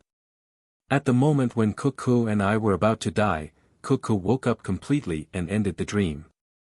That's why we were able to keep our lives. But why hasn't Ku woken up yet? How's her condition?" Ji Tianqing's heart was filled with worry. He struggled to sit up and check on Ji Ku's injuries. But just as he sat up, he felt a piercing pain in his organs. His soul and consciousness were also a little blurry. Chapter 897. Ji Tianqing forced himself to endure the injuries of his internal organs. He shook his dizzy head and lowered his head to look at Ji Ku beside him. Ji Ku was lying quietly on the ice jade bed. She was unconscious and did not move at all. Even though she was unconscious, her face was as white as snow. There were traces of tears at the corner of her eyes and a trace of blood at the corner of her mouth. Kuan Wu was worried and quickly used her spiritual sense to check on her condition. Divine Master He Yu waved his hand and shot out a five-colored spiritual light into Ji Tianqing's body to help him suppress his injuries. With the help of Divine Master He Yu, Ji Tianqing's internal injuries were temporarily suppressed. He lifted his sleeve to wipe the blood at the corner of his mouth and asked worriedly, "How's Ku's injury? Is it serious?" Kuan Wu checked for a moment and heaved a sigh of relief. She said, "From what I see, Ku has also left the dream. She has suffered serious internal injuries and her soul is also damaged. She is temporarily unconscious and cannot wake up. However, her injuries are not life-threatening. I will bring her back to recuperate for 10 days to half a month and she will be fine." Ji Tianqing heaved a sigh of relief and was completely relieved. He nodded and said, "That's good. If anything happens to Ku, I will not be able to absolve myself from the blame." Kuan Wu frowned slightly and asked doubtfully, "Tianqing, not long after you entered Ku's dream, you were injured and your injuries kept getting worse. Later on, your injuries were extremely severe and Ku was also injured. She vomited a few mouthfuls of blood. What kind of danger did you encounter? What is going on with Ku's dream?" Kuan Wu was not the only one who was puzzled. Divine Master He Yu also felt that it was strange. He looked at Ji Tianqing with doubtful eyes. Ji Tianqing didn't try to hide anything. He growled with anger still lingering in his voice, "It's all Nightmare's doing. That damned demon took advantage of Ku's heartbreak and bewitched her mind. He used the dream to deal with us." He told the two of them about what he had seen and experienced in his dream. After Divine Master Black Feather and Kuan Wu heard this, they were enlightened. They finally understood the cause and process of this matter.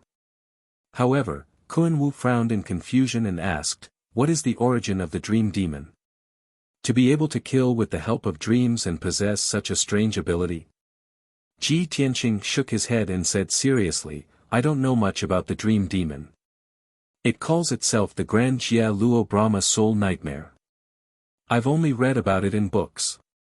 But one thing is certain, the dream demon's strength is comparable to a demon commander expert. He is an undying existence in the dream realm." God Master He Yu nodded and said in a serious tone, "Tianqing is right.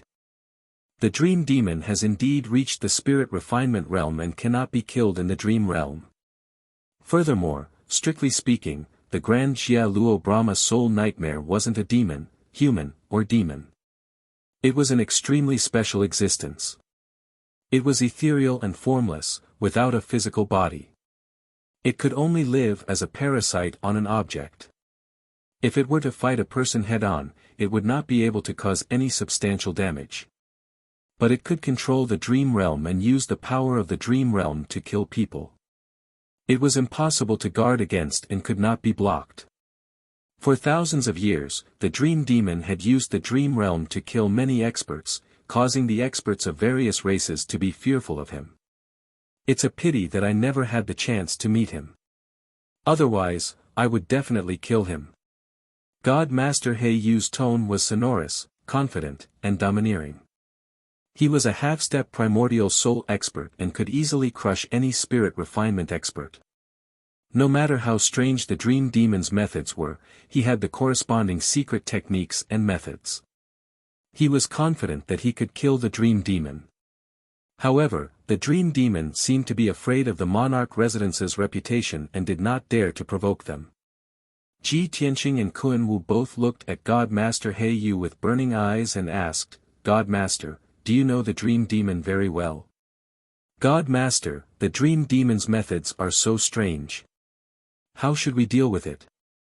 God Master Heiyu nodded slightly and said seriously, the Dream Demon was a famous expert 1,000 years ago. It has wreaked havoc on the continent for nearly 1,000 years. How can I not know it? Although it is not from the demon race, it is under the command of the ancient demon emperor and has always been by his side. It can weave the dream realm and has a strong calming power. It can help the ancient demon emperor cultivate his divine soul power and can kill without leaving a trace. It can use all kinds of strange secret techniques. Therefore, the dream demon is highly regarded by the ancient demon emperor. Its status is slightly higher than the 6 demon marshals and is equivalent to the ancient demon emperor's military advisor. However, it does not have a physical body and has always been attached to the demon god scepter, following the ancient demon emperor closely. Hearing this, Ji Tianqing and Kun Wu frowned, and their expressions became more serious. The dream demon's status is so honorable. Isn't it harder to deal with than the 6 demon marshals? God Master, since the dream demon has always been by the ancient demon emperor's side. Now that it has appeared in middle state and almost killed Ku and me. Could it be that the ancient demon emperor has also come to middle state? After saying that, Ji Tianqing looked at God Master Heiyu with burning eyes. Kun Wu also reacted. She was shocked and her expression turned ugly. God Master Heiyu nodded solemnly and said calmly, that's right. Tianqing, your deduction is very likely to be true. Ever since we resolved the demon venomous worms, all the demon venomous worms have been destroyed. The demon race hiding in middle state has also disappeared without a trace. On the surface, it seems that the demon race has suffered a great loss and no longer dares to invade middle state. They have all retreated to the northern desert. However, based on my understanding of the ancient demon emperor, the demon race will definitely not let this go. The temporary peace is just an illusion. The ancient demon emperor is very likely to be plotting an even more shocking and vicious plan to take revenge on middle state. Ji Tianqing and Kun Wu were both silent. The atmosphere in the secret room was a little tense. Both of them were in a very heavy mood. After a while, Ji Tianqing asked God Master Heiyu, God Master, what should we do then? Perhaps, we can follow the trail of the dream demon and investigate the whereabouts of the ancient demon emperor. We can strike first. Without waiting for him to finish, God Master Heiyu shook his head and said calmly, the dream demon is an illusory existence. It only exists in dreams. Why would it leave clues and traces? It's impossible to find the ancient demon emperor through the dream demon. Ji Tianqing frowned and asked worriedly, then what should we do? Are we going to sit here and wait for death? God Master Heiyu waved his hand and said calmly, I will think of a way to investigate the dream demon and the ancient demon emperor's whereabouts. You don't have to worry. The most important thing now is for you to recuperate in seclusion and recover to your peak condition. You can't affect the wedding ceremony on the 9th of next month. I understand, the Arch. Ji Tianqing cupped his fists and bowed. God Master Heiyu then looked at Kun Wu and instructed, Kun Wu, bring Ji Ku back to recuperate. Let her recuperate well.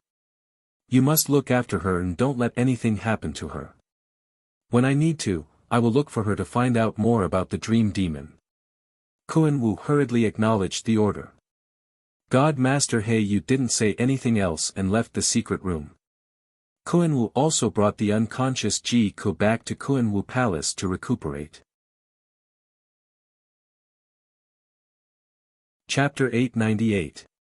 For the next few days, everything was calm. Ji Tianqing stayed in Tianqing Palace, recuperating in seclusion in a secret room. After 5 days of recuperation, he relied on his strong self-healing ability and consumed some elixirs to heal his physical injuries.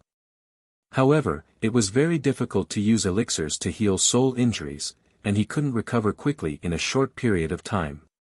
He could only use the power of the heaven-mending pearl to slowly heal his soul. The effects of the heaven-mending pearl were very miraculous. After 5 days of recuperation, his soul injuries had already recovered by more than half. Next, as long as he recuperated with the heaven-mending pearl for another half a month, his soul injuries would be completely healed. On the morning of the 6th day, he ended his seclusion and left the secret room. He first went to Kunwu Palace to check on Ji Ku's injuries. When he arrived at Kunwu Palace, he only saw Kunwu and didn't see Ji Ku. He asked Kunwu and found out that Ji Ku had woken up 3 days ago. Ji Ku's injuries were no longer serious, so he left the monarch mansion and stayed in Xingyu village outside the city to recuperate. After hearing this news, Ji Tianqing felt a little comforted and bid farewell to Kunwu. He didn't go to Xingyu village to visit Ji Ku in person. It was enough to know that she was fine. Even if they met now, it would only add to the awkwardness and annoyance. It was better to let time dilute all of this and talk about it later. After returning to Tianqing Palace, Ji Tianqing rummaged through the study, looking for books related to the nightmare demon. He wanted to know more about the nightmare demon so that he could at least be prepared. The nightmare demon's sudden appearance meant that the demon emperor was very likely to come to Zhongzhou. This made him feel even more pressured and urgent. In 20 days, he and Yunyao would be married. He didn't want any more twists and turns. Not long after, he found 5 ancient history books and biographies. He placed them on the desk and carefully read them. These history books and biographies had scattered records of the nightmare demon's deeds and news. Ji Tianqing used his spiritual sense to quickly flip through the books. It only took him 45 minutes to finish reading the 5 ancient books that were as thick as bricks. After reading these ancient books, he had a deeper understanding of nightmares. Incubi were special existences with strange and unpredictable abilities that allowed them to enter and control other people's dreams. However, it was not omnipotent. At the very least, it couldn't enter the dreams of those who were stronger than it. Because of this, it had used the dream world to kill many powerful people, but it had never dared to provoke the god-tier masters of the imperial residence. In addition, the incubus could enter other people's dreams, but if the dreamer's will was strong enough, it would not be able to control the dream. After understanding these 2 points, Ji Tianqing suddenly came to a realization. No wonder Dream Demon didn't dare to make a move against him even though God Teacher Black Feather wanted to deal with him. Ku's mind was bewitched by the Dream Demon. After the dream realm was controlled, she was immersed in the dream realm, unable to wake up. When I was heavily injured by the Dream Demon and was on the verge of death, Ku was filled with grief and despair. Her will was incomparably firm, so she was able to wake up at the last moment and end the dream realm. This means that as long as my will is firm enough, even if the Dream Demon can invade my dream realm, it can't do anything to me. After understanding this point, Ji Tianqing was finally relieved. He left the study and returned to the secret room, continuing his closed-door cultivation. He wanted to increase his strength as much as possible before the wedding ceremony, so that he could deal with all kinds of dangers and unforeseen events. To the north of Central State City, 500 miles away, there was a continuous mountain range. It was different from normal mountain ranges. These mountain ranges did not have dark green forests or vegetation, only sparse ancient trees and wild grass. Most of the mountain ranges were dark brown in color, revealing jagged rocks and dirt, looking very desolate and lonely. Among the many mountain ranges, there was a 10,000-foot tall dark brown mountain peak, like a crane in a flock of chickens, standing alone. This precipitous mountain peak covered in rocks was called Mountain of No Return. 1,000 years ago, when the demon race's chaos broke out, many brave and righteous people of Central State were filled with hot blood as they crossed this black mountain, heading to the northern desert to resist the demon race. Even though those brave warriors knew that heading to the northern desert to resist the demon race was a path of no return with 9 deaths and 1 life. But everyone bravely sacrificed themselves, not fearing death. In the end, countless brave warriors buried their hot blood and heroic souls forever in the northern desert. Later generations, in order to remember those brave warriors and martyrs from 1,000 years ago, named this Black Mountain Mountain of No Return. It was currently late at night, the world was completely silent. There was no moon tonight, the night sky was as black as ink, and there was a sinister and cold wind whistling. A wisp of faintly discernible black energy streaked across the night sky like an aurora, silently flying towards Mountain of No Return. In a short 100 breaths of time, the black energy crossed 100 miles, entering Mountain of No Return. In the belly of Mountain of No Return, there was a pitch-black and ice-cold passage, twisting and turning as it led underground. There were forks on both sides of the passage, most of them were deliberately set up to confuse people's minds. Although there was no one guarding the passage, there were hidden formations and powerful restrictions set up every few hundred meters.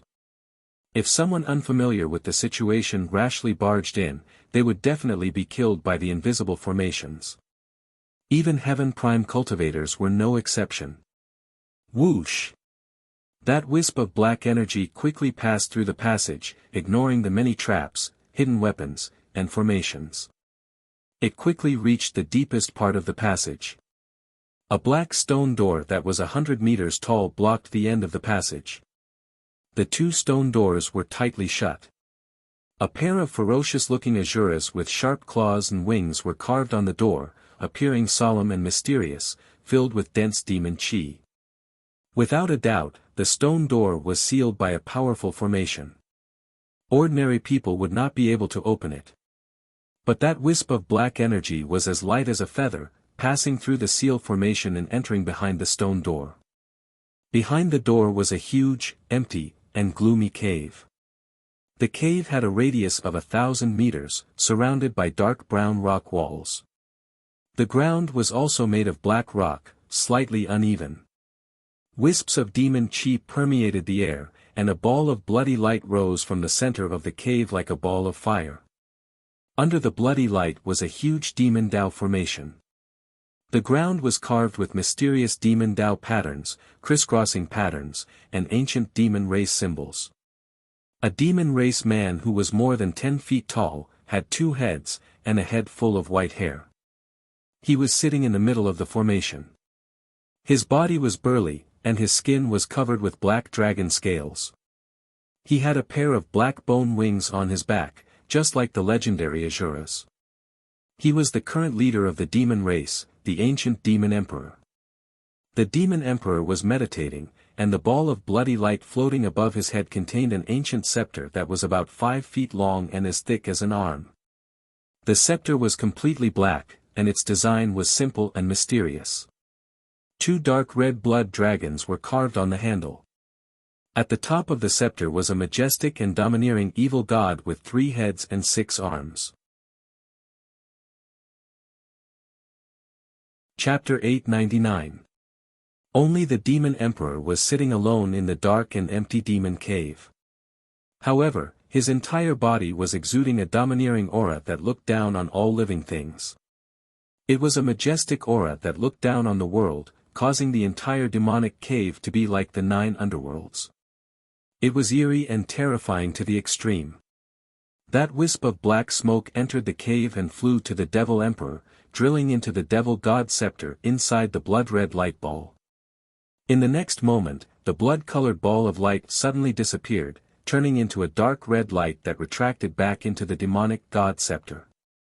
The demon god scepter fell from the sky and stabbed into the ground in front of the demon emperor, remaining motionless.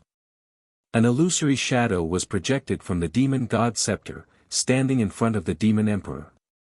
This black shadow was a tall and thin demon man wearing a black robe. If Ji Tianqing were here, he would be able to recognize it at a glance. It was none other than the great Jia Luo Brahma Soul Nightmare, the Nightmare Demon. Dream Demon bowed respectfully to the Demon King and said, "Greetings, Your Majesty. Your Majesty Demon Emperor, please punish me for my incompetence." The Dream Demon's posture was very pious. His voice and tone were low and vigorous, revealing a deep reverence. The Demon Emperor, who had been meditating, slowly opened his eyes. Purple devilish flames could be vaguely seen dancing in the 4 bell-sized eyes. His face was calm and emotionless as he said, "Dream Demon, you may rise." Nightmare maintained his bowing posture and did not dare to get up. He said in fear and trepidation, "Your Majesty Demon King, your subordinate did not complete the mission. I am willing to accept the punishment." The Demon Emperor said expressionlessly, "You don't have to blame yourself. That little demon girl is just an insignificant character. Don't worry about Ji Tianqing for the time being. I have my own plans." Nightmare immediately frowned when he heard that. He asked in confusion, "Your Majesty, what could be more important than capturing Ji Tianqing and seizing the Sword God's bloodline?" At this point, Nightmare paused for a moment. A thought suddenly occurred to him, and his expression changed drastically as he asked in an excited voice, "Your Majesty, could it be that the demon commander has already found out about that matter?" A playful sneer appeared on the Demon Emperor's face as he nodded. "That's right. The great demon commander is on his way to report back to me. He will report back to me soon." Nightmare's conjecture was confirmed, and his spirits were lifted. He said with joy, "That's great." For this matter, the great demon commander had traveled all over the continent and investigated for hundreds of years. Now, there was finally a result. If the Grand Demonic Marshal could find some clues about Goddess Yao Guang, it would be possible to resolve the curse that had plagued the demon race for nearly 10,000 years. If the bloodline curse can be broken, the demon race will be able to rapidly grow, multiply, and usher in the most brilliant glory. When he mentioned the ancient legend, the words Goddess Yao Guang, and bloodline curse, Nightmare became very agitated. After all, that ancient legend was a shackle around the necks of all demons. The bloodline curse that came from a god was a pain that billions of demons would have to endure for eternity. If that shackle could be removed, the demon race would lose its shackles and obstacles. They would be able to develop rapidly and recover their most glorious state. It would not be a difficult thing to unify the Tianxian land. The Demon Emperor also nodded to express his agreement. He said with a faint voice, "Although no one knows what happened in the ancient era 10,000 years ago, the demon god ancestor of the demon race never appeared. Many of the gods in the Tianxian land also fell and disappeared. In the end, all of them disappeared. However, the ancient legend about the bloodline curse is real. According to the legend, Goddess Yao Guang hated my race to the bone. She sacrificed her life and burned her own godhead to gather the power of billions of stars to place an eternal curse on my race. The curse exists in the bloodline of each demon and lasts forever. It cannot be removed. Even I cannot do anything about it. As the people of the demon race grow, their body and appearance will change. They will become more hideous and ugly. The more powerful they are, the larger their body and the more hideous they are. They are hated and viewed as enemies by all races. On the night of the full moon, the bright moon shines in the sky and the 7 stars compete for brilliance. The people of the demon race will have to endure the heart-wrenching pain. They will be tortured to the point where they wish they were dead. This is the bloodline curse that Goddess Yao Guang placed on my race. However, this is definitely not the fate of my race." The Demon Emperor recounted the ancient legend.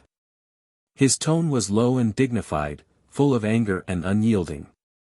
"Unfortunately, I was born in the wrong time. I was not born in the mysterious ancient era and could not witness the existence of the demon god ancestor and the gods. Otherwise, I would have reached the immortal realm and compete with that damned Goddess Yao Guang." "Humph. So what if she is a goddess? If I meet her, I will cut her down with my sword and grind her bones to dust." The Demon Emperor's eyes burned with purple soul fire. His entire body emitted an arrogant and domineering aura as if he was a god descending to the world. Looking at his high-spirited and domineering attitude, Dream Demon was instantly filled with admiration. He nodded excitedly and said, "That's right. Your Majesty Demon Emperor, since the ancient era, you are the most outstanding monarch and leader of our race. Your wisdom and talent are on par with our demon god ancestor. If you were born in the mysterious ancient era, you would definitely be able to compete with the gods and trample countless gods under your feet. If Goddess Yao Guang met you, she could only beg to surrender. How could she place an eternal curse on our race? Dream Demon's fanatical worship of the Demon Emperor had reached an almost pious level. He flattered him without any reason. However, the Demon Emperor knew how terrifying the gods above the immortal realm were. Seeing that Dream Demon had gone overboard with his boasting, his expression became unnatural. He waved his hand and said, "Even the famous gods of the universe have fallen long ago and turned to dust. Let's not talk about those illusory legends.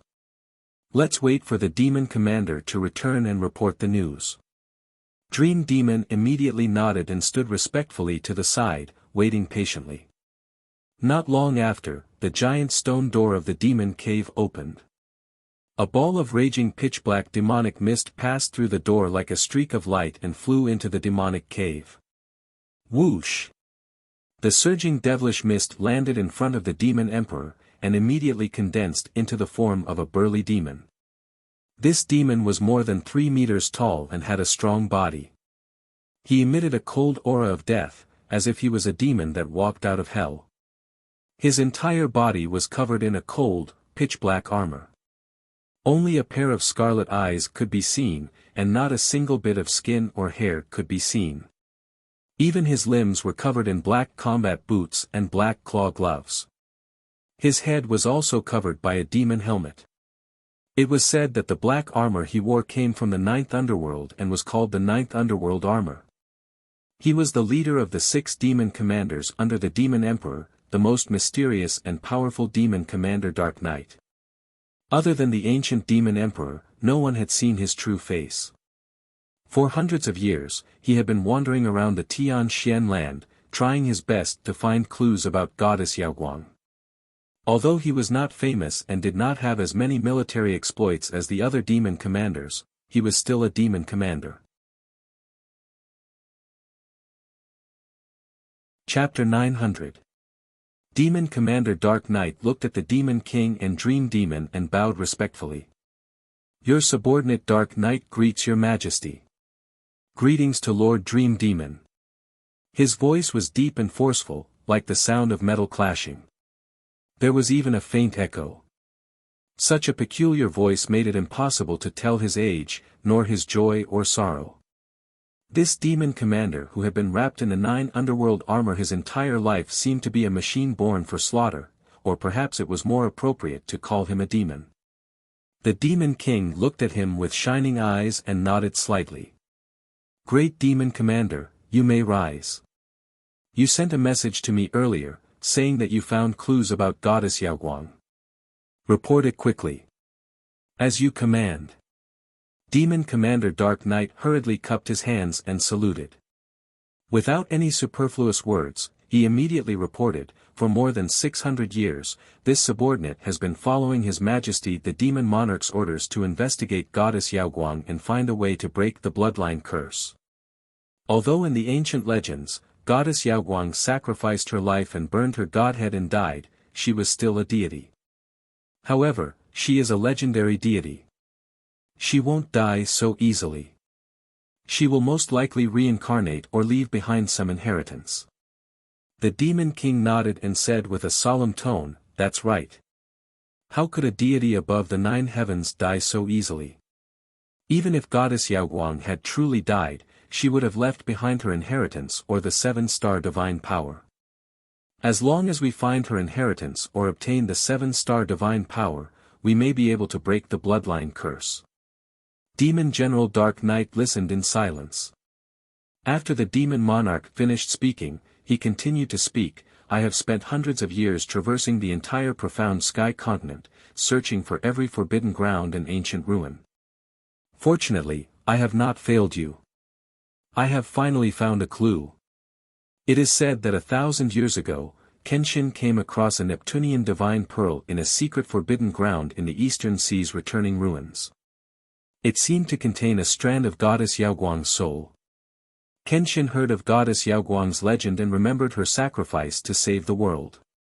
He used his great ability to place the Neptunian divine pearl on the 9 heavens platform in the depths of the eastern sea.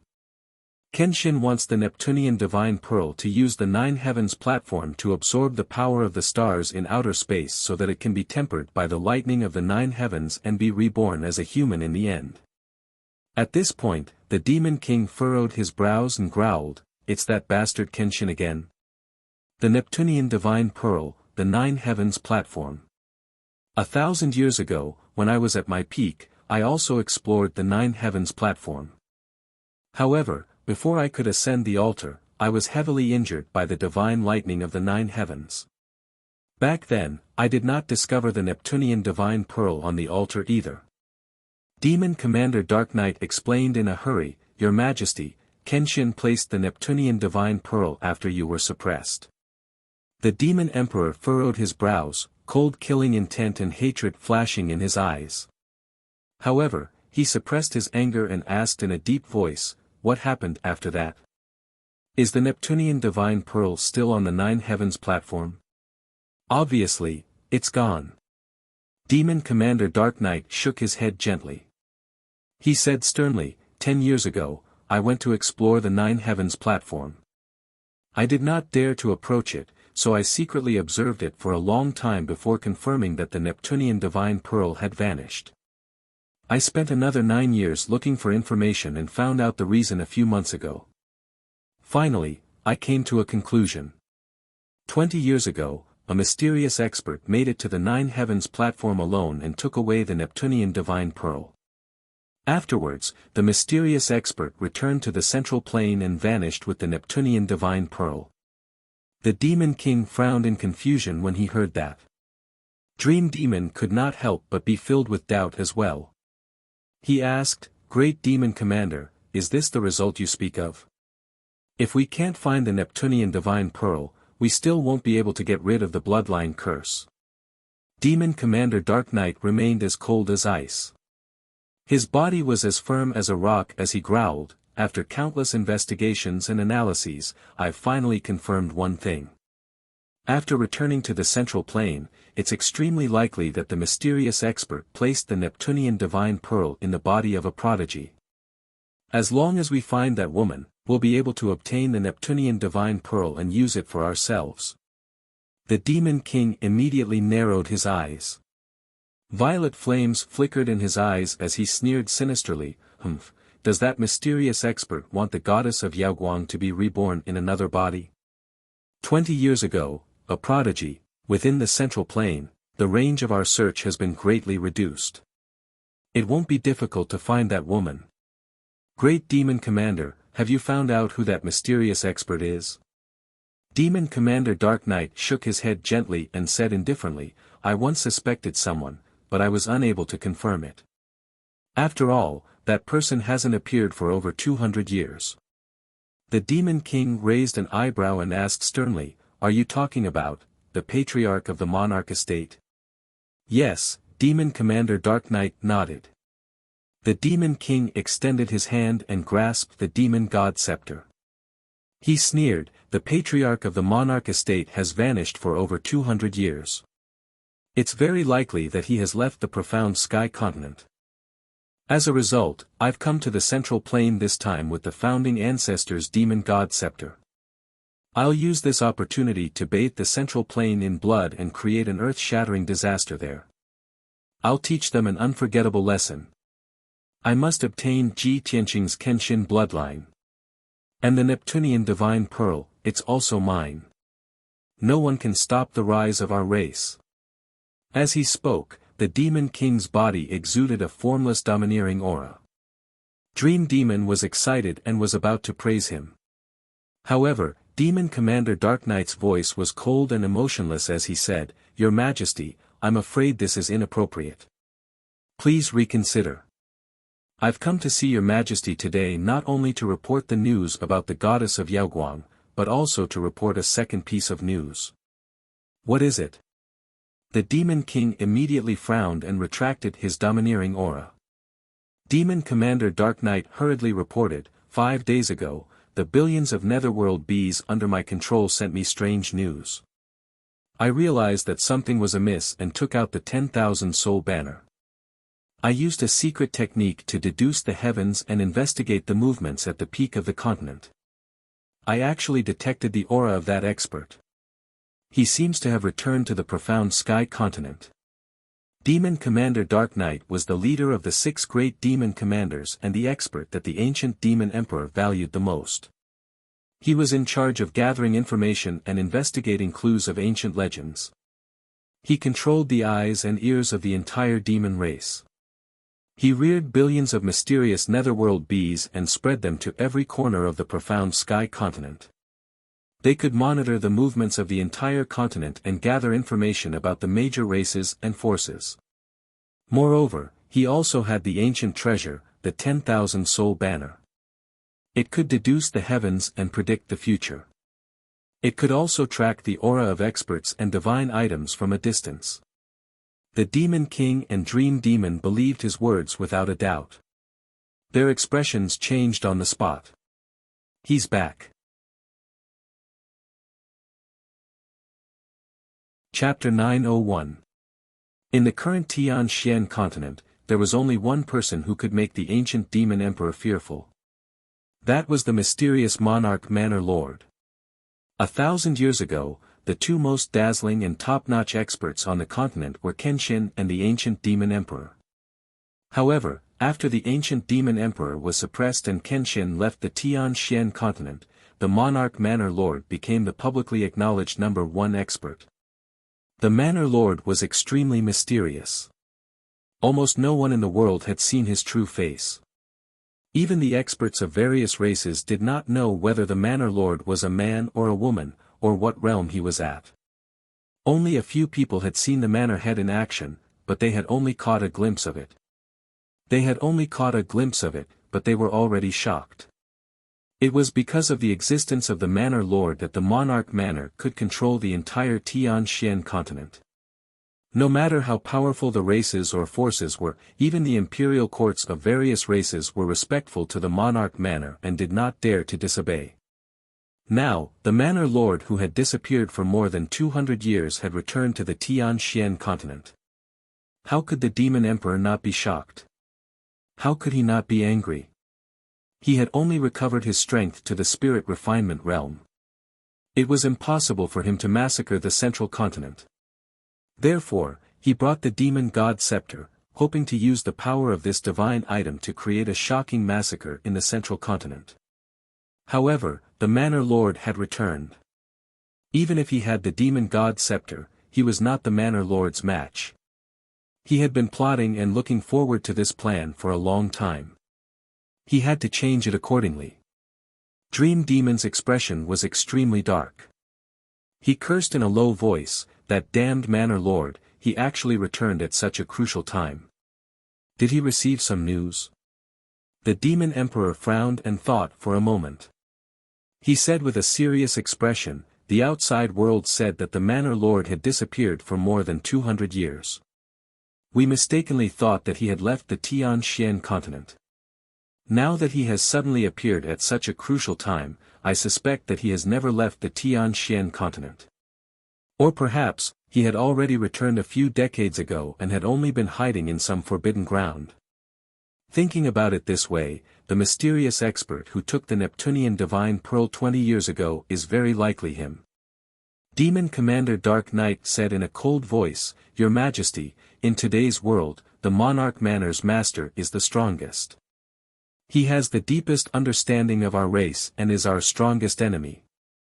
You must be careful when dealing with him." The Demon Emperor nodded and said expressionlessly, "That's right. With the Monarch Mansion's Lord overseeing the central continent city, it is indeed difficult for me to use my full strength." The Monarch Manor was a place where the elites of the various races gathered. It was the cradle of soul refinement realm cultivators and was regarded as the holy land of martial arts. Those so-called princes are the sharp blades used by the various races to deal with our devil race.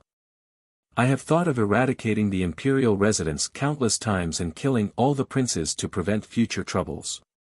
Unfortunately, my strength has not yet recovered to its peak, so I can't attack the Monarch Mansion. Even without the Mansion Master, I can't do anything to the 10 God-tier masters in the imperial residence. Sigh. At this point, the Demon King was filled with resentment and helplessness. Nightmare hurriedly consoled, "Your Majesty, there is no need to worry. We can discuss this matter at length. After all, the Monarch Mansion is a top martial mansion that has been passed down since the ancient times. Its foundation is very strong, and it is not suitable for us to fight them head-on.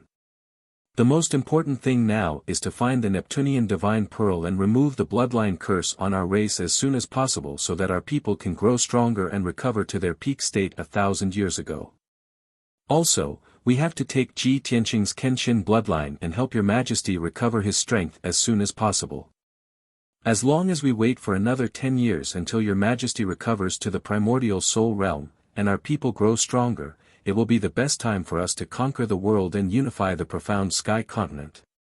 By then, even the Monarch Mansion that has been passed down since ancient times will have to kneel at your Majesty's feet and beg for your Majesty's surrender." The ancient demon emperor was silent for a moment before he said with a burning gaze, "That's right. My revenge and the revival of our race cannot be rushed. Since I can hide for 1,000 years, why not wait another 10 years? Let's do as Nightmare said. We will carry out the plan step by step and plan slowly. 10 years later, I will cleanse the world with blood and unify the profound sky continent." Demon General Ming Yi did not say much. He only cupped his hands respectfully and said in a deep voice, "Yes, Your Majesty." Dream Demon's face was filled with anticipation as he respectfully said, "I wish Your Majesty the best of luck in ascending to the pinnacle of the continent and establishing the immortal foundation of our race." 10 days passed in the blink of an eye. Ji Tianqing had been cultivating in seclusion in the secret chamber for 10 days. After 10 days of hard cultivation, his cultivation had improved, and his combat power had increased by a few %. He still had not formed the heart of the sword and had not reached Sky Origin Stage 9. However, after countless attempts, he could already fuse the sword embryo with his heart and achieve the heart of the sword. Unfortunately, he could only maintain it for a short period of time and could not fuse the sword embryo with his heart completely to form the heart of the sword. This was already a huge improvement. At least, he had stepped through the door of forming the heart of the sword and was about to touch the ultimate meaning of the heart of the sword. He believed that he would be able to form the heart of the sword in 2 to 3 months and reach Sky Origin Stage 9. On the 11th day, early in the morning, when he was cultivating in the secret chamber, someone knocked on his door. With a clear sound of dang, dang, dang, the stone door of the secret chamber lit up with dazzling 5-colored spiritual light. Ji Tianqing was immediately awakened, and he quickly ended his cultivation. After he finished cultivating, he waved his hand and shot out a beam of 5-colored spiritual light into the dark stone door. After the stone door of the secret chamber was opened, he stood up and walked out of the secret chamber. A beautiful woman in a long white dress was standing outside the door. She was Yunyao. Yunyao saw him coming out of seclusion. She hurried to greet him and said happily, "Tianqing, I have good news for you, so I came to knock on your door. Did I disturb your cultivation?" Ji Tianqing held her hand and shook his head with a smile, "Of course not. Yao Yao, what good news makes you so happy?" As the two of them spoke, they left the secret chamber and walked out. Yunyao was in a good mood. She said happily, "Last night, Master and Great Elder came to Zhongzhou City. They are now living in Qingfeng Garden. The Beast King sent someone to tell us that they are staying in Qingfeng Garden. Tianqing, we haven't seen Master and Great Elder for a long time. Let's go to Qingfeng Garden to see them later, shall we?" "Oh. Master and Old Master Xiang are here so soon?" Ji Tianqing raised his eyebrows and revealed a surprised expression. He said joyfully, "Master and Old Master Xiang have come from afar to attend our wedding banquet in the Central Plains. Of course, we have to go and welcome them." Then he left Tianqing Palace with Yunyao and rushed to the exit of the Monarch Mansion. Chapter 902. When Ji Tianqing and Yun Yao arrived at the Qingfeng courtyard, the main hall was bustling with noise and laughter. The Beast King, who was dressed in a white robe and had the demeanor of a transcendent being, sat on the main seat. He held a cup of spiritual tea in his hand and was drinking tea with Chu Tianqing and Xiang Wuji. Chu Tianqing still looked the same as before. He was dressed in a golden robe and had a head of long white hair. He exuded a domineering aura. He sat on the left side of the main hall and held a white jade teacup in his hand. He had a gentle smile on his face. He had been friends with the Beast King for many years. They were like brothers. The two of them met in Zhongzhou and talked about the past. They were both full of emotions and laughed from time to time. Xiang Wuji sat next to Chu Tianqing. He was still dressed in a purple robe and had a dignified aura. Although his hair and beard were all white, his face was ruddy. He was hale and hearty. The Beast King and Chu Tianqing were his juniors. He listened to the two of them chatting and only sipped his tea with a smile. He did not say much. When the Beast King talked about Ji Tianqing's deeds and achievements in the central continent, he would interject a sentence or two. Just as the three of them were talking and laughing, Ji Tianqing and Yun Yao entered the main hall together. The two of them walked to the middle of the main hall and bowed to the three people in the main hall.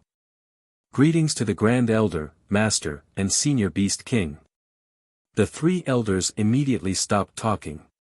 After the two of them bowed, they smiled kindly and raised their hands to indicate that the two of them were excused.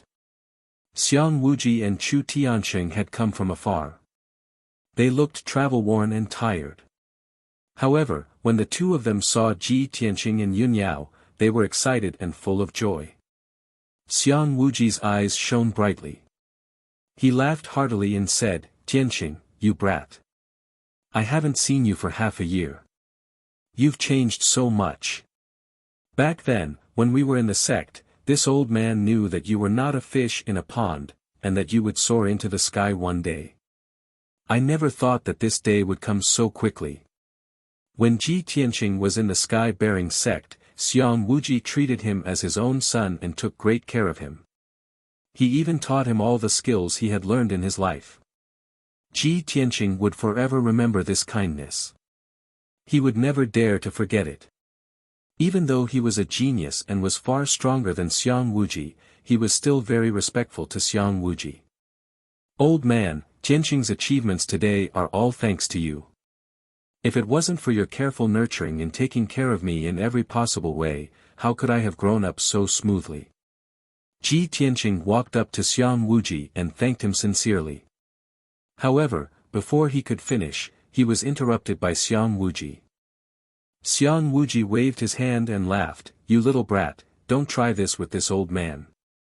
Your achievements and reputation today are all because of your own hard work. If you really want to thank someone, you should be thanking your master. He has truly devoted his life to you. He even gave you the heavenly feather pearl of the sect's founder." Ha ha ha. Xiang Wuji laughed heartily and pointed at Chu Tianqing beside him. Ji Tianqing nodded repeatedly and bowed to Chu Tianqing, "Master, thank you for nurturing and taking care of this disciple. This disciple will remember this for the rest of his life." Although this disciple is now in the monarch mansion and has even acknowledged divine Dr. Bailey as his master a few months ago, this disciple will always be your master. However, you will always be this disciple's master, and the sky-bearing sect will always be this disciple's sect. Chu Tianqing was very excited and gratified. He nodded with a smile and said earnestly, "Tianqing, you and Yun Yao are this master's greatest pride. The thing that this master is most proud of in this life is taking you two as my disciples. When you first came to the central state, this master couldn't take care of you. It was thanks to the Beast King's help that you were able to establish yourself in the central state. Speaking of which, you should properly thank the Beast King. This is what I should do." Ji Tianqing smiled and nodded. He looked at the Beast King and was about to bow and thank him. The Beast King quickly stood up and waved his hand, not knowing whether to laugh or cry. "Tianqing, We are so familiar with each other. Why are you still so polite? Don't listen to your master. Quickly get up and dispense with the formalities. Your master and old senior Xiang came all the way to the central state to attend your wedding banquet. On such a joyous occasion, let's not thank this and thank that. It's so cliché. Everyone smiled and nodded in agreement. The atmosphere was very pleasant and cheerful. After that, Ji Tianqing and Yun Yao sat on the right side of the hall and drank tea and chatted with the three elders. Everyone talked about the past and a series of interesting things that happened in the central state in the past 2 years. Chu Tianqing and Xiang Wuji had lived in the Tianqin region for a long time and rarely came to the central state. They didn't know many things about the central state. During the chat, the Beast King, Ji Tianqing, and Yun Yao explained many things about the central state to them. In addition, they also talked about the situation in the Tianqin region. Ji Tianqing asked his master, Chu Tianqing, Master, for the past 10 months, I have been busy with various trivial matters in the central state and have no time to return to the Tianqin region to take charge of the overall situation. Master, you have been in charge of all the affairs in the Tianqin region. It is really troublesome for you. Master, how is the situation in the Tianqin region now? Chu Tianqing smiled gently and said calmly, there are no demons causing trouble in the Tianqin region. Now the Tianqin region is very peaceful and the people live and work in peace. All the major sects and kingdoms are also afraid of the domain chief's mansion. They don't dare to be disloyal and are developing steadily. The 100,000 troops under the domain chief's mansion are guarding the Tianqin region and protecting the peace of the region. It is very effective. Even the conflicts and wars between countries have been reduced by 80%. In short, Tianqing, you can cultivate in the central state and work hard to improve your strength. Leave the trivial matters in the Tianqin region to me. With your reputation as the region master and the huge power of the domain chief's mansion, the Tianqin region will be safe for 100 years. After hearing Chu Tianqing's words, Ji Tianqing was finally relieved. Yun Yao had not returned to the Tianqin region for nearly 2 years. She was worried about the sky-bearing sect and asked Chu Tianqing about the sky-bearing sect. Chu Tianqing smiled and told her that the sky-bearing sect had recovered. Not only had it been rebuilt, but it had also controlled more resources. The sky-bearing sect now looked brand new. It was more united than before and had more cultivation resources. With the continuous influx of new disciples, the sky-bearing sect would be more prosperous with the addition of new blood. After learning about the situation, Yun Yao and Ji Tianqing felt gratified. Unknowingly, a day had passed.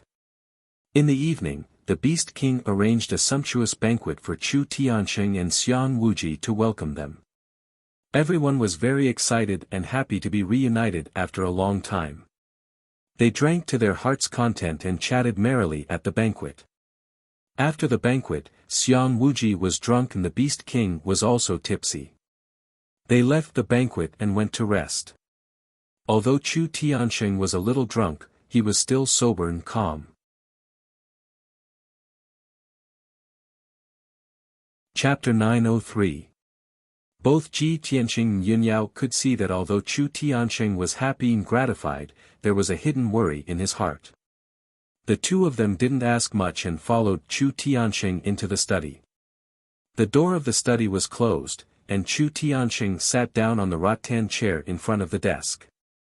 The gemstone lamp lit up with a soft light, illuminating his resolute and dignified face, making the worry between his eyebrows even more obvious. After a moment of silence, he looked at Ji Tianqing and Yun Yao and said in a calm tone, Tianqing, Yun Yao, both of you are Master's direct disciples and also Master's pride. In the past 2 years, you have gone through a lot of hardships and endured countless life and death dangers. Finally, a friend in need is a friend indeed, and you have come together hand in hand. Master is sincerely happy and gratified for you, and I wish you happiness forever. This time, Master has come to Zhongzhou to bring you a congratulatory gift. With your current status, I don't think you will be interested in ordinary resources, wealth, and magical tools. Ji Tianqing quickly cupped his hands and said with a sincere expression, Master, your kindness to us is as heavy as a mountain. For you to come to Zhongzhou to attend the ceremony is the best congratulatory gift for us. Chu Tianqing smiled and gently waved his hand. That may be the case, but Master can't come empty-handed. The gift Master has prepared for you is not a precious secret treasure, but it is exquisite and unique, and has a profound meaning. As he spoke, he took out 2 jade pendants strung together with silver beads from his interspatial ring. The 2 silver beads were made of star mithril and were extremely tough. They were impervious to water and fire, and would not rot even after thousands of years. Although the beads were thin, their shape was very exquisite. Many star patterns were engraved on the beads, and they sparkled with silver starlight under the light. The 2 jade pendants tied to the beads were actually semicircular, crystal clear, and faintly emitting a mysterious white light. Chu Tianqing held the 2 jade pendants in his palm. It could be clearly seen that the 2 jade pendants were separated, and when put together, they formed a complete round jade pendant. The design of the jade pendant was exquisite and beautiful, revealing a sense of vicissitudes of life accumulated over the years. Tianqing, Yinyao, these 2 necklaces and pendants were originally a pair called the Lingxi bracelet. The 2 jade pendants were inseparable, forming a circle. It symbolized that the 2 of them would never be separated, and that they would be happy together. This treasure has no offensive or defensive power, but it can imprint your soul memories. If you wear 2 jade pendants, you will be able to sense each other's auras even if you are thousands of miles away. Moreover, after you put on the rhino bracelet, it will record every bit of your time together, leaving behind beautiful memories for you. Even if there comes a day when you forget the past and the sweetness of your love, the rhino bracelet can help you awaken each other's memories. After saying that, Chu Tianqing smiled and extended his hands, handing the 2 jade pendants to the 2 of them. Tianqing, Yinyao, I hope you will like my gift. Chu Tianqing did not introduce the origin and material of the rhino bracelet. However, Ji Tianqing and Yinyao were both knowledgeable people. Of course, they could tell that the rhino bracelet was definitely a priceless treasure. However, this treasure could not be used to assist in battle. It could only be used to record and seal soul memories. Its effect was a little special. To an ordinary martial artist, the rhino bracelet was not as useful as a magic treasure sword. However, for Ji Tianqing and Yinyao, it was a very special, priceless treasure that symbolized beauty. The 2 of them reached out to take the rhino bracelet and held it tightly in their palms. They thanked Chu Tianqing with gratitude. Thank you, Master. This gift is too precious. We have troubled you, Master. Your gift is very special. We will treasure it forever. After saying that, the 2 of them looked at each other, and there was deep affection in each other's eyes. Chu Tianqing saw that the 2 of them had deep feelings for each other. He nodded with a smile and said, It's good that you like it. Quickly put it on. After Ji Tianqing and Yinyao put on the rhino bracelet, Chu Tianqing stopped smiling. He said with a solemn expression, Tianqing, Yinyao, 10 days later will be your wedding day. It should be a good day for everyone to celebrate. However, I am quite worried, so I have to remind you in advance. Ji Tianqing and Yinyao stopped smiling and looked at him with a solemn expression. They nodded and said, Master, please tell us directly. Chu Tianqing frowned and said in a heavy tone, I use the destined star map to deduce the heavenly cycle and predict the future. I saw some bad things. According to my divination, a calamity will soon descend upon the Central Plains, bringing a bloody calamity to the Central Plains. Although I can't predict when this disaster will come and why it will happen, it is closely related to Zhongzhou. But that calamity is closely related to Tianqing, and the date is very close to your wedding. Tianqing, you are the only ones who know your own situation best. I hope you can be more careful and try to avoid the disaster as much as possible, and get through it safely. Ji Tianqing was not surprised by Chu Tianqing's words. He nodded and said, Master, your worries are reasonable. Although Zhongzhou is peaceful now, the demonic Gu riot broke out not long ago, causing the death of nearly 1 million people in Zhongzhou. In recent months, the demon clan has become more and more rampant. They frequently cause trouble in Zhongzhou, causing the people to be uneasy. 10 days ago, the demon emperor's military advisor, Meng Ma, attacked Ji Ku again. He wanted to use Ji Ku's dream to deal with me. I suspect that the demon emperor has also come to Zhongzhou and is hiding in the dark, waiting for an opportunity to strike. Chu Tianqing nodded slightly and showed a thoughtful look. He said, You have the Kenshin bloodline, and Kenshin is the archenemy of the ancient demon emperor. The demon emperor will not let you go. However, the demon clan's main forces and elites are in the northern desert. They can't sneak into Zhongzhou on a large scale. Even if the demon emperor comes to Zhongzhou, he will not dare to fight the humans head-on with his strength and the number of experts under his command. He will not dare to provoke the monarch residents. I suspect that the demon emperor will not fight head-on in Zhongzhou this time. He probably has other plans. As long as you are careful and don't give the demon clan any chance, you should be able to get through this safely. Ji Tianqing nodded and agreed with his analysis. Master, your analysis is correct. Divine Master He Yu and I also think so. Don't worry, I will be careful and not give the demon clan any chance. After Yao Yao and I successfully get married, the monarch residents will also gather the princes to discuss a plan to deal with the demon clan. As long as the monarch residence appears, they will be able to crush the demon emperor's schemes and protect Zhongzhou. Chapter 904. Ji Tianqing saw that Chu Tianqing's expression was solemn. It was obvious that he had something important to discuss with him. Therefore, he didn't ask any more questions. He cupped his hands and left the study. After he left, Yunyao looked at Chu Tianqing in confusion and asked, Master, do you have any instructions for me? Chu Tianqing looked at her solemnly and said in a low voice, Yunyao, Master used a secret technique to deduce the heavenly cycle with the help of the fated star chart and predicted your future. Soon, you will encounter a great calamity. As for what the outcome will be, Master can't predict it. Hearing his words, Yunyao's expression suddenly changed. Master, can you predict what kind of calamity it will be? Chu Tianqing shook his head regretfully and sighed. Master's cultivation is still shallow. How can I see through the fated star chart and peek into the secrets of heaven? However, although Master doesn't know where the calamity will come from, I can see from the fated star chart that you and Tianqing are extraordinary people. Like the stars in the ninth heaven, you are destined to shine brightly in the world. The fate of a person is determined by heaven. But you will also be entangled and affect each other. Ever since your fate and Tianqing's fate intertwined, the two of you have influenced each other, resulting in many changes. The trajectory of fate that Master has deduced through the fated star chart is almost never wrong. Yin Yao, you must be more careful than ever in the following days.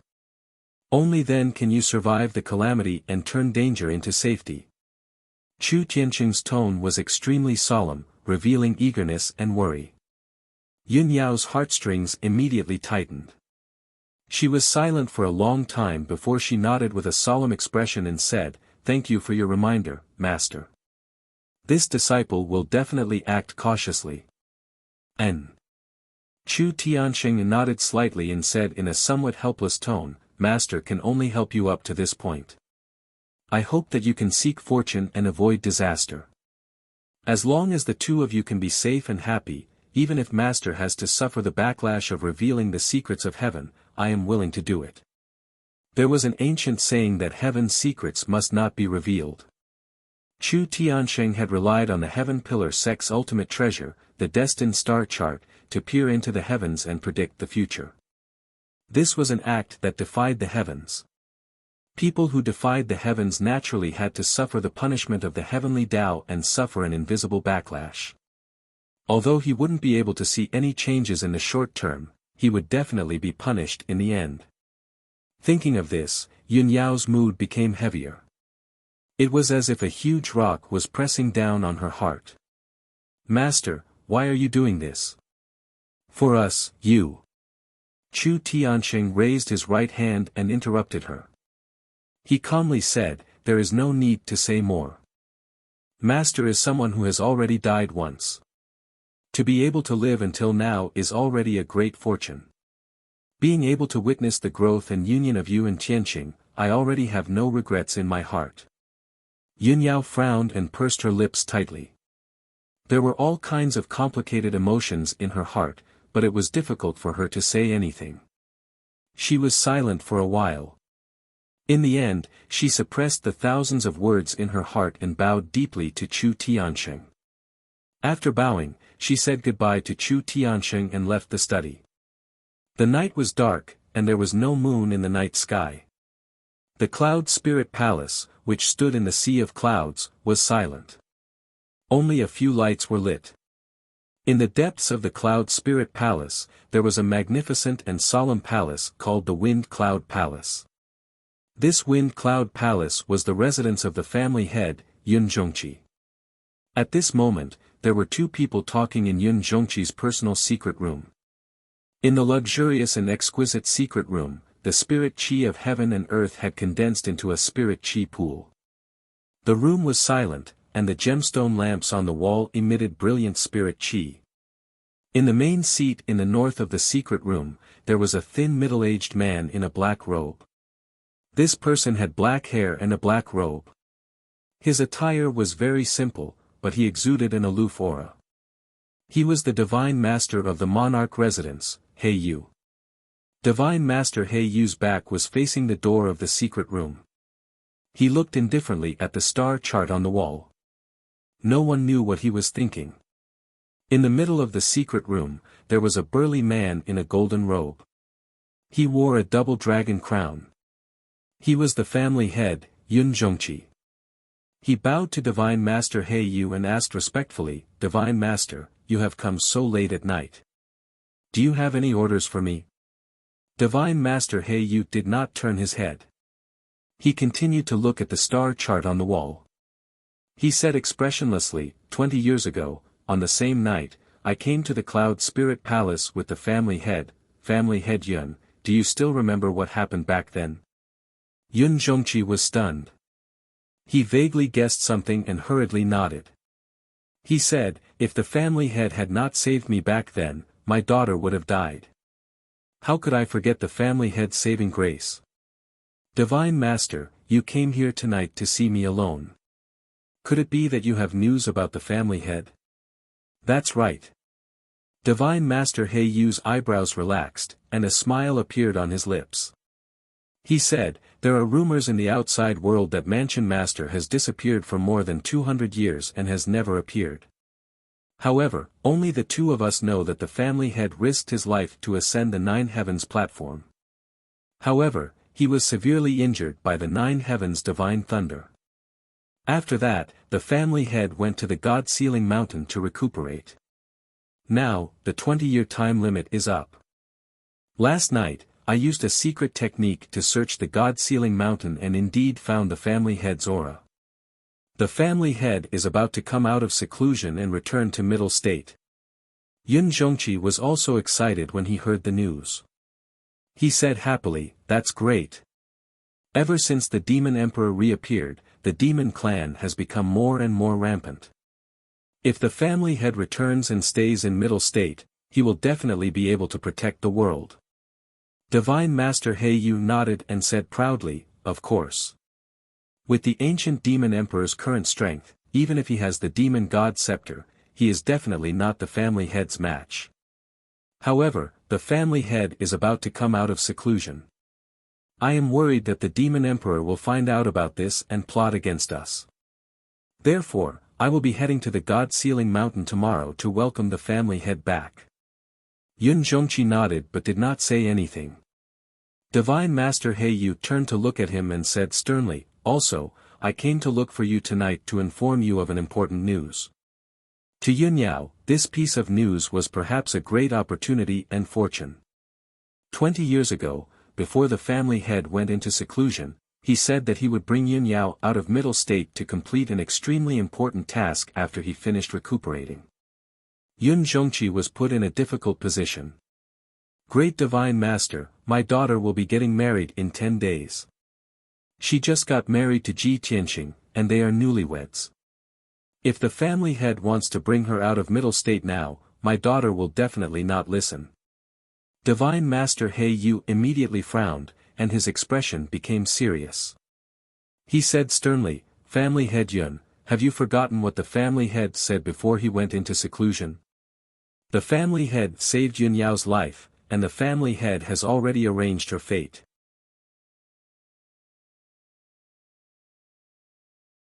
Chapter 905. Divine Master He Yu's attitude was firm. His tone was authoritative and unquestionable. The Monarch Mansion Master was the most powerful person in the continent. Cloud Spirit Palace could not afford to offend him. Moreover, Cloud Spirit Palace was indebted to the Monarch Mansion Master. Therefore, Yun Zhongqi could not refute Divine Master He Yu's words. He could only cup his hands and say, yes.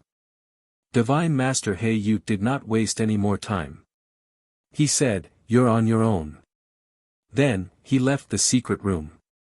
Yun Zhongqi stood alone in the secret room. He had a complicated expression on his face for a long time. Then, he sighed. Sigh. In the end, it's all fate. Then, he turned around and left the secret room. His back looked a little bleak. In the next few days, Cloud Spirit Palace was very busy. The palace was cleaned and looked brand new. There were lanterns and colored banners everywhere. It looked very festive. The Yun family members who were busy shuttling back and forth between the various palaces and residences had smiles on their faces. They were happy from the bottom of their hearts. The Yun family was going to have a happy occasion. It was a joyous occasion that would attract the attention of the world. The Yun family's eldest daughter was getting married. The commotion was even greater than the emperor's concubine selection. It would definitely cause a sensation in Zhongzhou. As members of the Yun family, they also felt proud and joyful. As the wedding day approached, the Yun family had already prepared everything related to the wedding. However, the mistress, Bailey Ningsu, was still worried. She brought the housekeeper to the palace to check on everything. She wanted every little thing to be perfect. The 9th day of the new year was the day eldest daughter Yunyao got married. It was also the most sacred and lively day. Cloud Spirit Palace swore to let Yunyao get married grandly. They would not let anything go wrong with the wedding. Finally, on the evening of the 5th day of the new year, Yunyao returned to Cloud Spirit Palace. She had already settled the matters in Zhongzhou. She returned home to be a bride waiting to be married. She was waiting for Ji Tianqing to come and marry her. The monarch mansion was as peaceful as usual. It was like a paradise without a speck of dust. Even Ji Tianqing's residence, Tianqing Palace, was not very lively. The servants in the palace only cleaned the palace from inside to outside a few times, making it clean and bright. At the same time, the servants pasted a lot of happy characters in the palace and hung many red lanterns. They also decorated Ji Tianqing's room as a bridal chamber. Tianqing Palace was just a place for Ji Tianqing and Yunyao to consummate their marriage. It was not a place for banquets. After all, the imperial palace was the holy land of martial arts. How could it allow a wedding procession and a large number of guests to enter? No matter how much God Master He Yu valued Ji Tianqing, he would not break the rules of the imperial palace for him and disturb the other princes and God Masters. Therefore, Ji Tianqing had already discussed the wedding process with Cloud Spirit Palace and decided on the location of the wedding banquet. On the 7th day of the Lunar New Year, he would lead the wedding procession to Cloud Spirit Palace to marry Yunyao. After he and Yunyao went through the wedding ceremony at Cloud Spirit Palace, they would return to Zhongzhou City. At that time, it would be the 9th day of the Lunar New Year. They would hold a banquet in the city and invite everyone to celebrate. The wedding banquet would be held in the square in the city. It could accommodate 100,000 people to come and watch the ceremony. As for the wedding banquet, Cloud Spirit Palace had already arranged everything. They would definitely be able to hold it grandly and respectfully. Now that the wedding date was approaching, all the preparations had been made. Ji Tianqing did not have to worry about it anymore. He had been staying in Tianqing Palace, quietly meditating and cultivating, waiting for the wedding date to arrive. Zhongzhou City was filled with a festive and joyous atmosphere. The citizens were in high spirits. The streets and alleys were discussing Ji Tianqing and Yun Yao's wedding. Most people sent their blessings and prayers to the two newlyweds. All the wealthy families and forces in the city had also heard the news. They had already prepared rich gifts and were preparing to go to Cloud Spirit Palace to congratulate them. It was no exaggeration to say that Ji Tianqing and Yun Yao's wedding affected the hearts of the citizens in the city. Nearly 1 million citizens were looking forward to the arrival of the 9th day of the Lunar New Year. They were waiting to witness Ji Tianqing and Yun Yao's wedding. There were already thousands of guards standing guard in the huge square in the middle of the city. The empty square had already been set up into a huge banquet hall. Cloud Spirit Palace had arranged for nearly 10,000 maids and servants to stay in a few palaces near the square.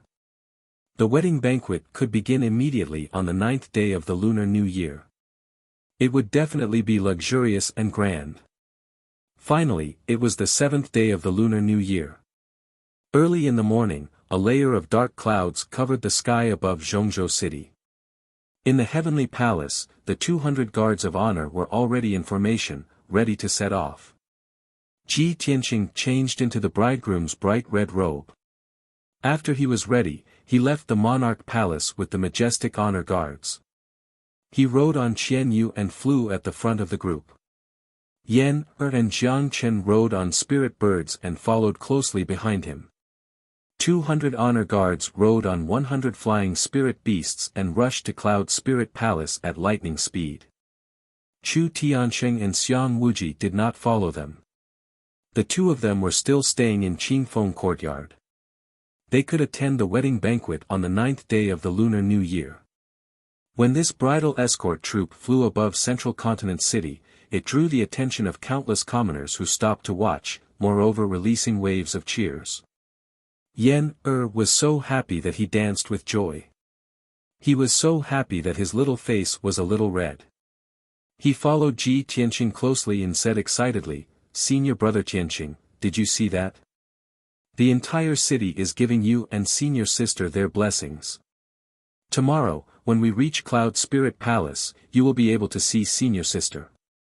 Are you happy?" Ji Tianqing squeezed out a smile and shook his head gently. "Yao Yao and I have only been apart for a few days. We are going to see each other soon. What is there to be happy about?" Yan frowned and thought for a moment. He nodded and said, "All right, that is true." After a pause, he asked again, "Senior brother Tianqing, the two of you will be married in front of the entire city and the world the day after tomorrow. At that time, the two of you will be the happiest people in the world. Senior brother, when I grow up in the future, if I can be like you and marry the person I love in front of the world's blessings and witnesses. Just thinking about it makes me excited." Ji Tianqing smiled and sighed with a complicated tone. "Yan, when you grow up, you will understand that the greater the power, the greater the responsibility. If you want to become famous and be praised and respected by the world, you must shoulder the responsibility of protecting the peace and the world's people. That is very tiring and dangerous. You will also become the target of public criticism. If I had the right to choose, I would rather live a peaceful life with senior sister. We will help each other in times of need and be together until we grow old." Yan nodded as if he understood. He pouted and asked doubtfully, "Senior brother Tianqing, you are going to marry senior sister soon. You should be happy. Why do I feel that you are not happy, as if you have something on your mind?" Ji Tianqing smiled and persuaded, Yen, don't think too much. Let's focus on our journey. In fact, Yen-er's intuition was right. Ji Tianqing looked calm and had a happy smile on his face. However, he had a bad premonition in his heart.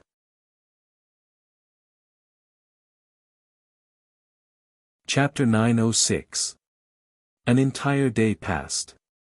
On the afternoon of the second day, Ji Tianqing finally arrived at Cloud Soul Palace with the Guard of Honor. The afternoon sun shone on the white sea of clouds, causing the sea of clouds to be suffused with a hazy golden light.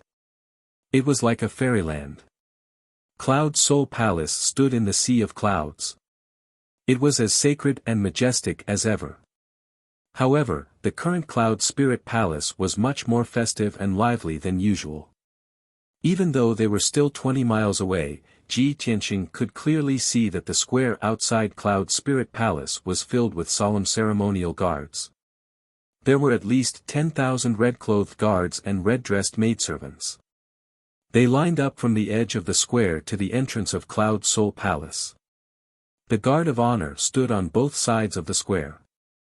There was a red carpet and fresh flowers in the middle. It extended to the green jade steps and connected to the entrance of Cloud Soul Palace. The energetic guards held colorful flags, red gauze curtains, and lanterns. They also carried gongs, drums, and many other musical instruments.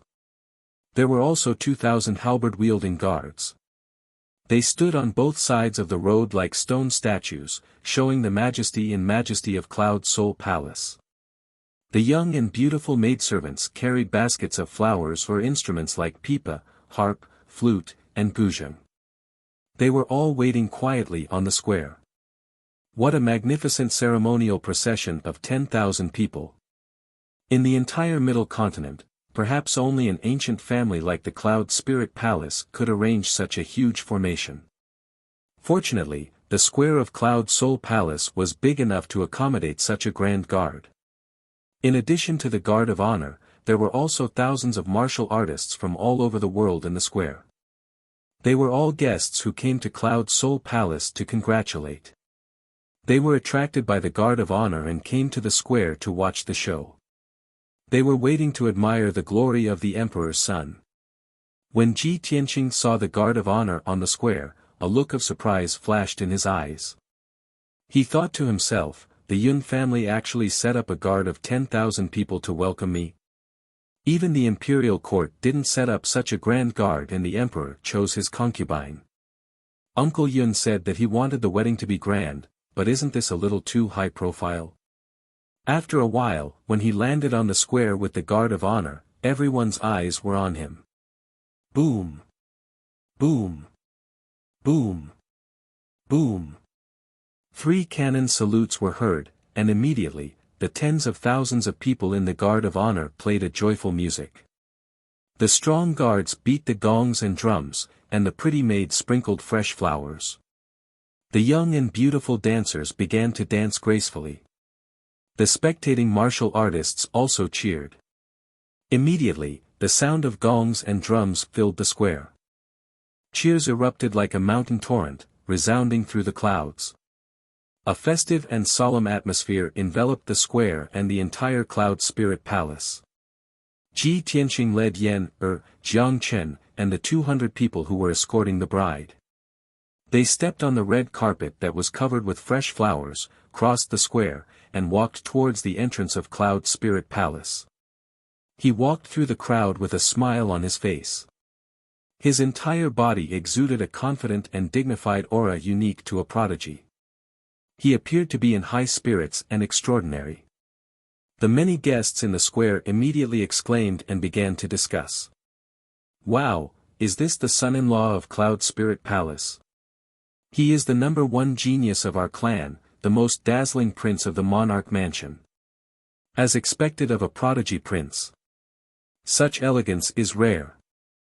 I didn't expect that the prodigy Ji Tianqing, whose name shook the central state, would be so young. In the midst of the celebratory music and the praises of the guests, Ji Tianqing crossed the square, climbed the green jade steps, and arrived at the entrance of Cloud Spirit Palace. The housekeeper of the Yun family was already waiting at the entrance. Seeing Ji Tianqing walk over, the housekeeper greeted him with a smile and bowed. "Greetings, young Master Ji. Thank you for your trouble, butler." Ji Tianqing nodded at him, revealing a kind smile. The old housekeeper pointed at the 10,000 people in the square and said with a smile, "Young Master Ji, there is something that you may not know. A long time ago, the head of the Yun family said that if you can eliminate the Duanmu family and resolve the crisis of Cloud Spirit Palace, he will recognize you as the son-in-law of Cloud Spirit Palace. Moreover, the head of the Yun family will set up 10,000 people to welcome you into the Yun family. Young Master Ji, the head of the Yun family has fulfilled his promise today. Are you satisfied?" Hearing the old housekeeper's words, Ji Tianqing finally understood. "I see." The old housekeeper bowed with a smile and gestured for him to enter. "Young Master Ji, please enter." Ji Tianqing nodded and led Yan, Jiang Chen, and the bridal procession into Cloud Spirit Palace. They passed through a wide courtyard and arrived at the main hall of Cloud Spirit Palace under the gaze of countless guests. The old housekeeper led the 200 people in the procession to rest. Ji Tianqing led Yan, and Jiang Chen through the welcoming guests and disciples of the Yun family into the main hall of Cloud Spirit Palace. The main hall was filled with guests. Miracle Dr. Bailey, Yun Zhongqi, and Bailey Ningsu sat at the head of the table. On both sides of the main hall sat dozens of experts from the noble families of the central state. Everyone looked at Ji Tianqing with smiles on their faces, sizing him up and nodding their heads in praise. Ji Tianqing stood in the middle of the hall and bowed to Miracle Dr. Bailey, Yun Zhongqi, and Yun Zhongqi. "Your son-in-law greets grandfather. Greetings to father-in-law and mother-in-law." Today, he was going to marry Yun Yao, so he had to change the way he addressed Miracle Dr. Bailey and Yun Zhongqi. Miracle Dr. Bailey stroked his beard with a smile, his face glowing. Yun Zhongqi and Yun Zhongqi were also overjoyed. They quickly raised their hands to signal Ji Tianqing to rise. Then, Ji Tianqing raised his hand to signal Jiang Chen and Yan, to present the bridal gifts. Jiang Chen opened his space ring and took out large boxes, placing them in the middle of the hall. Yan held a thick list of gifts in her hands and read aloud in a clear voice, 1,000 miles of marriage is linked by a thread. Husband and wife love each other for 100 years. When a man is of age, he should tie the knot. When a woman is of age, she should marry her in-laws. The list of gifts is as follows: 100 upper-rank spirit stones, 100 western luminous pearls, 100 fire spirit gems, 100 bolts of heavenly silk satin, 100 kilograms of true inferno gold, 100 taels of dark star mithril. Every time Yan read out a gift, Jiang Chen would take out a large box and place it in the middle of the hall after opening the lid. As time passed, the number of treasure chests in the hall increased. All kinds of rare treasures and gemstones shone with the light of jewels, illuminating the entire hall with dazzling colors. Although the guests were all experts who had seen many things, they were still shocked by the wealth of the gifts. They all let out gasps of admiration and surprise. Finally, when Yan finished reading out the list of gifts, there were 99 treasure chests in the hall, almost filling up the empty space. Ji Tianqing smiled and bowed to Yun Zhongqi and Yun Zhongqi. "Although these 99 gifts are not priceless, they are the wealth that I have accumulated with all my might. This gift also means that it will last forever. I hope that my father-in-law and mother-in-law will kindly accept it." In fact, this was all the wealth that the Tianqin domain chief manor had accumulated. It had a special meaning and was very valuable. The guests were all knowledgeable people. How could they not know that the value of these gifts was astonishing? Everyone was full of praise and admiration for Ji Tianqing. They even cupped their hands and congratulated Yun Zhongqi and Yun Zhongqi, saying all kinds of congratulatory words. Yun Zhongqi and Yun Zhongqi were beaming with joy. They were very satisfied with Ji Tianqing and hurriedly asked the steward to accept the gifts. After the matter was over, Yun Zhongqi said to Ji Tianqing with a kind expression, "My good son-in-law, you must be tired after coming from afar. Please rest in the side room for a while. There will be a banquet tonight in the palace. My good son-in-law, please come and greet the guests."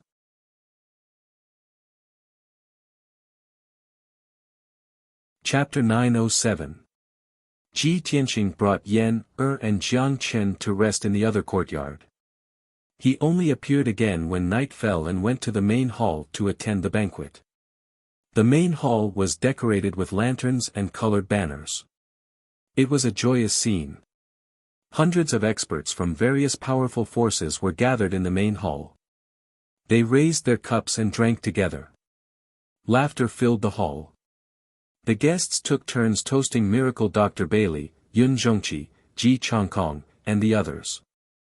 They said all kinds of wonderful words and wished Cloud Soul Palace a happy ending. Ji Tianqing, the bridegroom, was naturally the focus of the banquet. All the guests in the main hall took turns toasting him and giving him all kinds of praise and blessings. Ji Tianqing maintained a smile as he chatted and drank with the guests. The square in front of the main hall had already been set up for the banquet. Hundreds of exquisite white jade tables were piled with all kinds of spirit fruits, delicious food, pastries, and fine wine. Thousands of well-dressed guests with extraordinary temperaments were gathered in the square, drinking wine and chatting merrily. The servants and maids of Cloud Soul Palace came and went in the square in front of the hall. They brought countless delicacies and fine wine to the banquet. The night sky was dark, but Cloud Spirit Palace was brightly lit and full of colorful lights.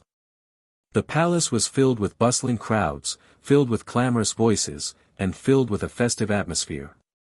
Tonight's banquet was even more lively and joyous than Miracle Dr. Bailey's birthday banquet a few months ago. The grand banquet lasted until the wee hours of the morning before it gradually stopped. Many of the guests were slightly tipsy. They left the banquet with red faces and went to rest. Ji Tianqing, Yun Zhongqi, and the others waited until 3:00 in the morning. They waited until all the guests in the main hall had left before returning to their rooms to rest. The bustling Cloud Soul Palace gradually quieted down and fell into a deep sleep in a beautiful and peaceful atmosphere. Countless servants and maids of the Yun family hurriedly cleaned and tidied up the banquet until dawn. 4 hours later, the sun rose. Today was the 9th day of the month. Ji Tianqing and Yun Yao were going to marry and bring her back to Central State. Early in the morning, many guests rushed to the main hall of Cloud Spirit Palace to watch the ceremony. Although the early morning sky was a little dim, the sun did not rise. However, the guests were all in high spirits as they gathered in the square in front of the palace and waited expectantly. Very soon, Miracle Dr. Bailey, Yun Zhongqi, Ji Changkong, and the other two entered the main hall under the escort of the steward and the guards. The four of them took their seats in the main seats of the hall. They looked at the entrance of the hall with smiles on their faces, waiting for the newlyweds to perform the ceremony. Not long after, the cheers of countless guests sounded in the square outside the hall. Ji Tianqing, dressed in a red wedding robe, stepped across the square in high spirits and walked into the hall with a smile on his face. He stood in front of the main seat and bowed to Miracle Dr. Bailey, Yun Zhongqi, and his father. Then, he waited patiently. With 3 cannon salutes in the square, the old housekeeper shouted with joy, "The bride has arrived." Immediately, the square was filled with jubilant music. The bride, Yun Yao, dressed in a red dress, slowly walked into the hall under the escort of 2 matrons of honor and many maids. Immediately, everyone's eyes gathered on Yun Yao. Countless guests were stunned and exclaimed in surprise. Yun Yao today was truly peerless. Her beauty was soul-stirring. She was dressed in a fiery red wedding dress embroidered with phoenixes that trailed on the ground. The golden double-layered wide silk sleeves were embroidered with the pattern of mandarin ducks and pomegranates. Her bright red satin dress with a pattern of flowers and birds was embroidered with the pattern of 100 flowers and 100 blessings. The hem of the dress dragged on the ground for more than 6 feet. Her cloud-like hair was tied into a noble and dignified bun. She wore a 1 phoenix crown inlaid with gold and jade, and a 5 phoenix hairpin with the sun rising was inserted into the bun. There was also a golden buyao with 2 flowers and a cloud crane hanging on her temples. As she walked, it swayed gently and let out an ethereal sound like a 1 phoenix. The 1 phoenix crown was inlaid with 99 fiery jade bead chains, forming a bead curtain that covered her beautiful face like a veil. Even if countless guests stared at her with their eyes wide open, they could only vaguely see Yun Yao's fair and beautiful face. Her eyebrows were like smoke, her eyes were like the waves of a swan, and her thin red lips were slightly pursed. Although her figure was covered by the 1 phoenix crown and robe, she walked with a peerless grace, just like a fairy in the heaven. What a beautiful woman with limpid autumn waters and jade-like bones, a hibiscus-like face and willows-like eyebrows. In the amazed eyes and praises of countless guests, the matrons of honor and maids supported Yun Yao to stand beside Ji Tianqing. Although the two of them hadn't seen each other for only a few days, when Ji Tianqing saw Yun Yao beside him again, he still felt amazed and his heart beat faster. He had never thought that Yun Yao would be so beautiful when she wore the fiery red wedding dress. It was so breathtaking that it made people's souls leave their bodies. When he looked at Yun Yao affectionately, Yun Yao also turned her head slightly and looked at him. She lowered her head slightly, and there was a trace of shyness in her watery eyes. Her fair and beautiful face was flushed, and there was a faint smile on her red lips. It was intoxicating. The two of them looked at each other, and the tenderness in their eyes was like water. Their hearts were also connected. At this moment, the two of them only had each other in their eyes. It was as if they had forgotten everything and everyone around them. Finally, the butler's loud voice woke the two of them up. The auspicious time has arrived. Please bow to the heavens and earth. Bow to the heavens and earth. Ji Tianqing and Yun Yao collected their thoughts, turned to the entrance of the hall, and bowed in unison. Bow to the parents. The two of them turned to face Miracle Dr. Bailey, Yun Zhongqi and his wife, and Ji Changkong. Bow to each other. The two of them looked at each other and bowed with a smile on their faces. The ceremony is complete.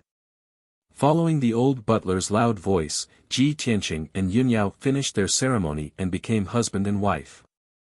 As for the sending them to the bridal chamber, it could not be done in Cloud Spirit Palace today. It had to be done in Tianqing Palace after Ji Tianqing and Yun Yao returned to Zhongzhou City. After the two of them bowed to the heavens and earth, the maids at the side quickly brought a few cups of wedding tea.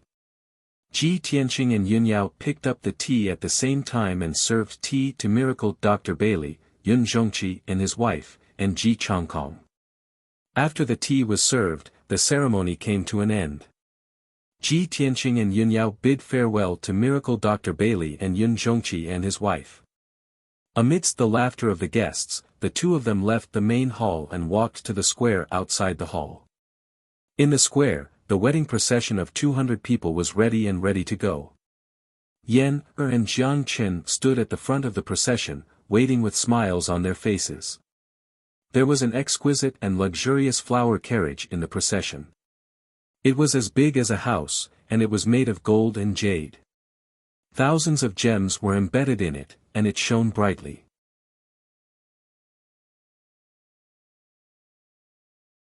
Chapter 908.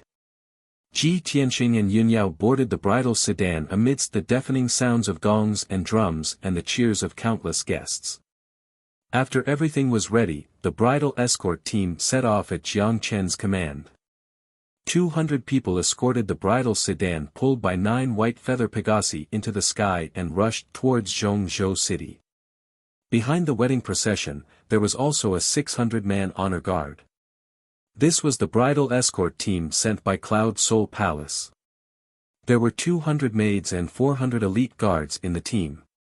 Not only was this team escorting Yun Yao to Zhongzhou City, they were also carrying the dowry that Cloud Soul Palace had prepared for Yun Yao. There were 800 people in total in the two teams. All of them were riding spirit birds and flying spirit beasts. They flew across the sky in a grandiose manner, blotting out the sky and covering the sun. The guests of Cloud Soul Palace all walked to the plaza and watched the bridal escort team leave. They were still immersed in excitement and shock as they discussed endlessly. Yun Zhongqi and his wife stood at the entrance of the main hall and watched the bridal escort team leave. Their expressions and emotions were extremely complicated. Bailey Ningsu's eyes were covered in a layer of mist. She was both happy and sad as she said, "I never thought that this day would come so quickly. Our Yao Yao is getting married in the end." As Yun Yao's birth mother, she was naturally overjoyed that Yun Yao was getting married today. However, she was also filled with reluctance and worry. Her emotions were extremely complicated. Fortunately, her will was firm and she had always been dignified and graceful. That was why she didn't cry in front of all the guests. Yun Zhongqi patted the back of her hand gently and comforted her, "Ningsu, our children and grandchildren will have their own fortune. We have to believe in Yao Yao and Tianqing. They will definitely be happy forever." Although he said that with a smile on his face, there was a trace of worry in his eyes. However, there was a hint of worry in the depths of his eyes as he sighed inwardly, "I've been feeling uneasy for the past few days. I keep having a premonition that something is about to happen. I hope that they'll have a smooth journey and that nothing bad will happen. I hope that the great master and master will return a little later and give Yao Yao and Tianqing more time together." When he thought of this, Yun Zhongqi's emotions became even more complicated. However, he could only sigh helplessly. The mighty wedding procession was flying high up in the sky, getting further and further away from Cloud Soul Palace. Ji Tianqing and Yun Yao were sitting on a golden throne in an exquisite and luxurious sedan. They were talking in a low voice. Yun Yao's gaze pierced through the Luan Feng and Ming Crown's pearl curtains, looking at Ji Tianqing. Her voice was filled with concern as she said, "Tianqing, there is still a day's journey to Central Continent City. You've been busy these past few days, so you must be tired. Take this opportunity to have a good rest." Ji Tianqing reached out and held her hand. He smiled and shook his head, saying, "Yao Yao, to be able to bow to heaven and earth with you and marry you into my family, my heart is excited and excited. How can I be tired? Today, you're so beautiful that it's intoxicating. I just want to look at you and accompany you forever. How can I rest?" Yun Yao's eyes flashed with a hint of shyness. She smiled faintly and said in a coquettish voice, "I don't know where you learned to speak sweet words. You're becoming more and more glib." Ji Tianqing's smile became even gentler. He held her slender hand with one hand and gently parted the bead curtains of the phoenix crown with the other. He gently stroked her beautiful face. "Everything I said came from the bottom of my heart. Why should I imitate others? Yao Yao, we've already bowed to heaven and earth in front of everyone. From today onwards, we're husband and wife. Right now, I just want to hurry back to Central Continent as soon as possible. I can't miss tonight's wedding and ruin the beautiful scenery." Hearing this, Yun Yao's eyes became even more bashful. Her beautiful cheeks blushed, making her even more beautiful and suffocating. However, at this moment, Ji Tianqing heard Yan, and Jiang Chen talking in a low voice beside the sedan. "It's a little strange today. It's already 9 in the morning. Usually, the sun would be high up in the sky. Why can't there be any sunlight today?" Yan, frowned and looked up at the sky. His eyes were full of doubts. Jiang Chen replied calmly, "Maybe it's a cloudy day today. There's no sun to begin with. Young Master Yan, you don't have to worry about it." Ji Tianqing heard their conversation and subconsciously turned his head to look at the sky. He saw that the sky above the sea of clouds was still gray and covered by a faint layer of gray fog. There was no sunlight in the sky, but there was a whistling cold wind raging. The temperature was getting lower and lower. Although this team of 800 people was made up of martial experts and strong cultivators, they were not afraid of the cold wind in the sky. However, Ji Tianqing felt that something was strange. He had a bad premonition in his heart. However, today was his and Yun Yao's big day. He could only pray silently in his heart, I hope that everything goes smoothly and safely. Don't let any more twists and turns affect my and Yao Yao's wedding day. However, the heavens didn't allow it. After the bridal escort team flew for 4 hours, it was already afternoon. The sky was actually covered with dark clouds. The dark clouds were rolling. It was going to rain heavily. Endless dark clouds surged from the horizon and covered thousands of miles of the sky. Although it was afternoon, the world was dark and gloomy, as if night had arrived. In the rolling dark clouds, there were even blazing white lightning flashing. Thunder roared and lightning flashed. The rumbling sound of rolling thunder could be heard. Not long after, the sky became as dark as night, and heavy rain began to pour down. The bridal escort team was suddenly in a mess. Many guards and maids hurriedly circulated their martial arts to resist the storm. They were all discussing with each other in shock. The exquisite and beautiful bridal sedan was also swaying unsteadily from the strong wind. The beaded necklace made of gemstones swayed with the wind, making clanking sounds. Countless fresh flowers withered and fell from the storm. Ji Tianqing's expression changed. He frowned and murmured, how can this be? It's obviously late winter. Why is there thunder roaring and lightning flashing? Why is there a storm? Yun Yao also showed a worried expression. She held the folds of her phoenix coronet and robe tightly and said in a low voice, Tianqing, I have an ominous feeling in my heart. I'm afraid something is going to happen. Ji Tianqing also had the same worry. He quickly held her hand and comforted her, Yao Yao, don't worry. Nothing will happen. It's just that the weather is abnormal. At most, our journey will be delayed and we will rush back to the central province later. Soon, 15 minutes had passed. The strong wind in the sky became more and more violent. The rumbling sound of thunder could be heard continuously. Countless dazzling electric snakes cut across the dark sky. The world became as dark as night. The majestic bridal escort team swayed in the wind, rain, and thunder. They were moving slower and slower. Ji Tianqing had no choice but to order the bridal escort team to descend below the clouds and fly at a low altitude. The bridal escort team gradually descended to a height of 1,000 meters above the ground.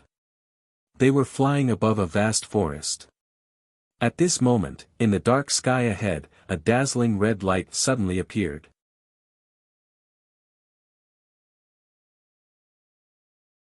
Chapter 909. It was already very unusual for the day to be as dark as night, and it made the bridal escort team very suspicious. When the crowd saw the dark red light in the sky, their expressions changed drastically. They all revealed looks of horror and fear. The red blood cloud that covered the sky was approaching at an extremely fast speed with a murderous and bloody aura. Although the 800 guards and maidservants did not understand what was going on, they could guess that the blood cloud that covered the sky was most likely formed by a powerful demon. These guards and maidservants had lived in the palace for a long time and were used to living a peaceful life. They were not experienced soldiers, so they were naturally terrified and panicked in the face of the blood cloud that covered the sky and the powerful demon that was about to arrive. In the flower carriage, Ji Tianqing and Yun Yao's expressions changed when they saw the blood cloud that was coming from the sky. Both of their eyes were filled with rage and murderous intent. It's the demon that's causing trouble. A demon that can cause the weather to change, could it be a powerful soul refinement cultivator? The demon is so arrogant that they chose today to deal with us. They deserve to die.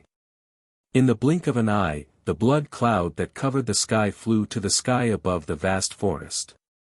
Swoosh! The blood cloud suddenly disappeared, and 2 burly figures appeared in the sky. The leader was a demon that was more than 3 meters tall. He had 2 heads, and his face was resolute and dignified.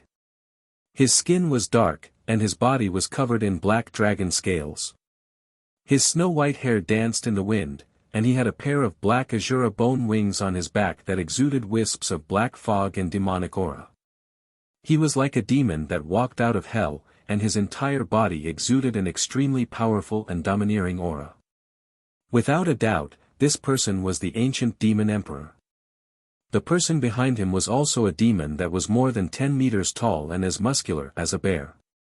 This person was blackish-purple in color and covered in dense hair. His head was as big as a bucket, and his face was extremely ugly. He had a flat and bloody mouth, and his nose was only 2 holes. He did not have eyes, only a single red eye that was as big as a wash basin. His legs were as thick as buckets, but he had 6 sturdy arms and 4 dark purple wings on his back. This 4-winged, 6-armed one-eyed devilish being was one of the 6 devilish commanders under the devilish emperor, the heavenly barbaric devilish commander who ranked 3rd.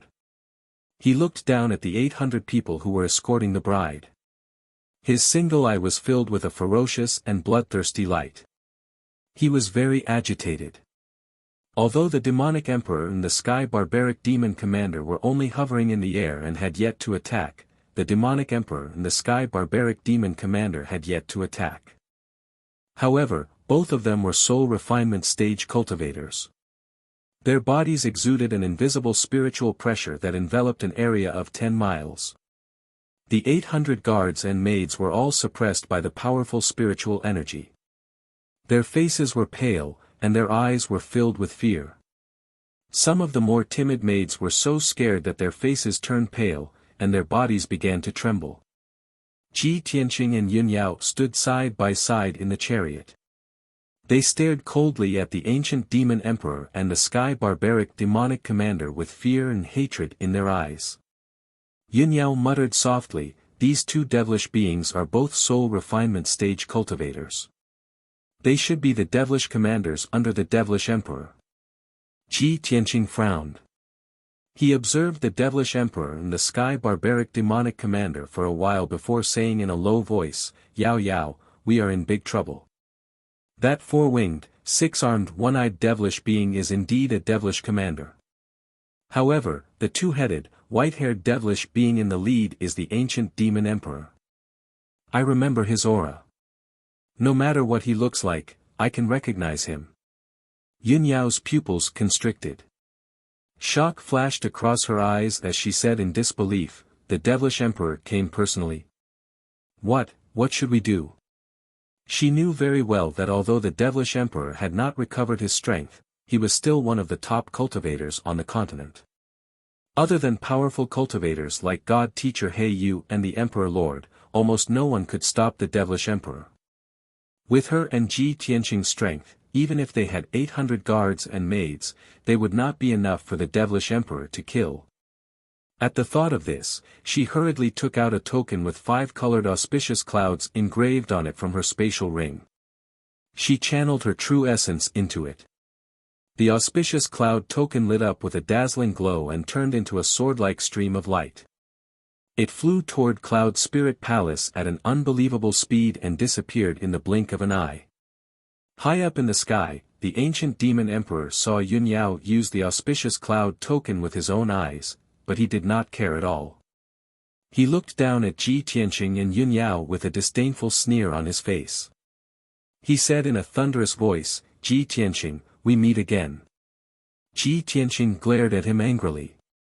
He was secretly accumulating power in his body. He was on his guard and did not answer. "Ji Tianqing, if it weren't for the existence of the sword spirit, I wouldn't even bother to look at an insignificant ant like you," the demon emperor sneered with a confident expression.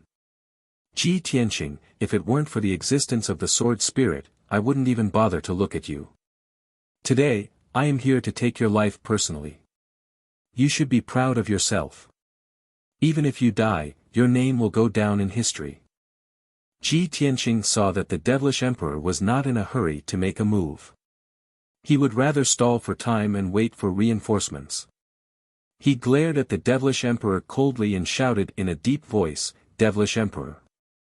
Don't be so arrogant. This is Zhongzhou. How dare you come to Zhongzhou personally? Aren't you afraid that you will be besieged by all the powerhouses in the world and die here? The devilish emperor looked down at him with disdain and shouted arrogantly, in the entire Tianxian continent, who can fight with me? All the powerhouses in Zhongzhou? Ha!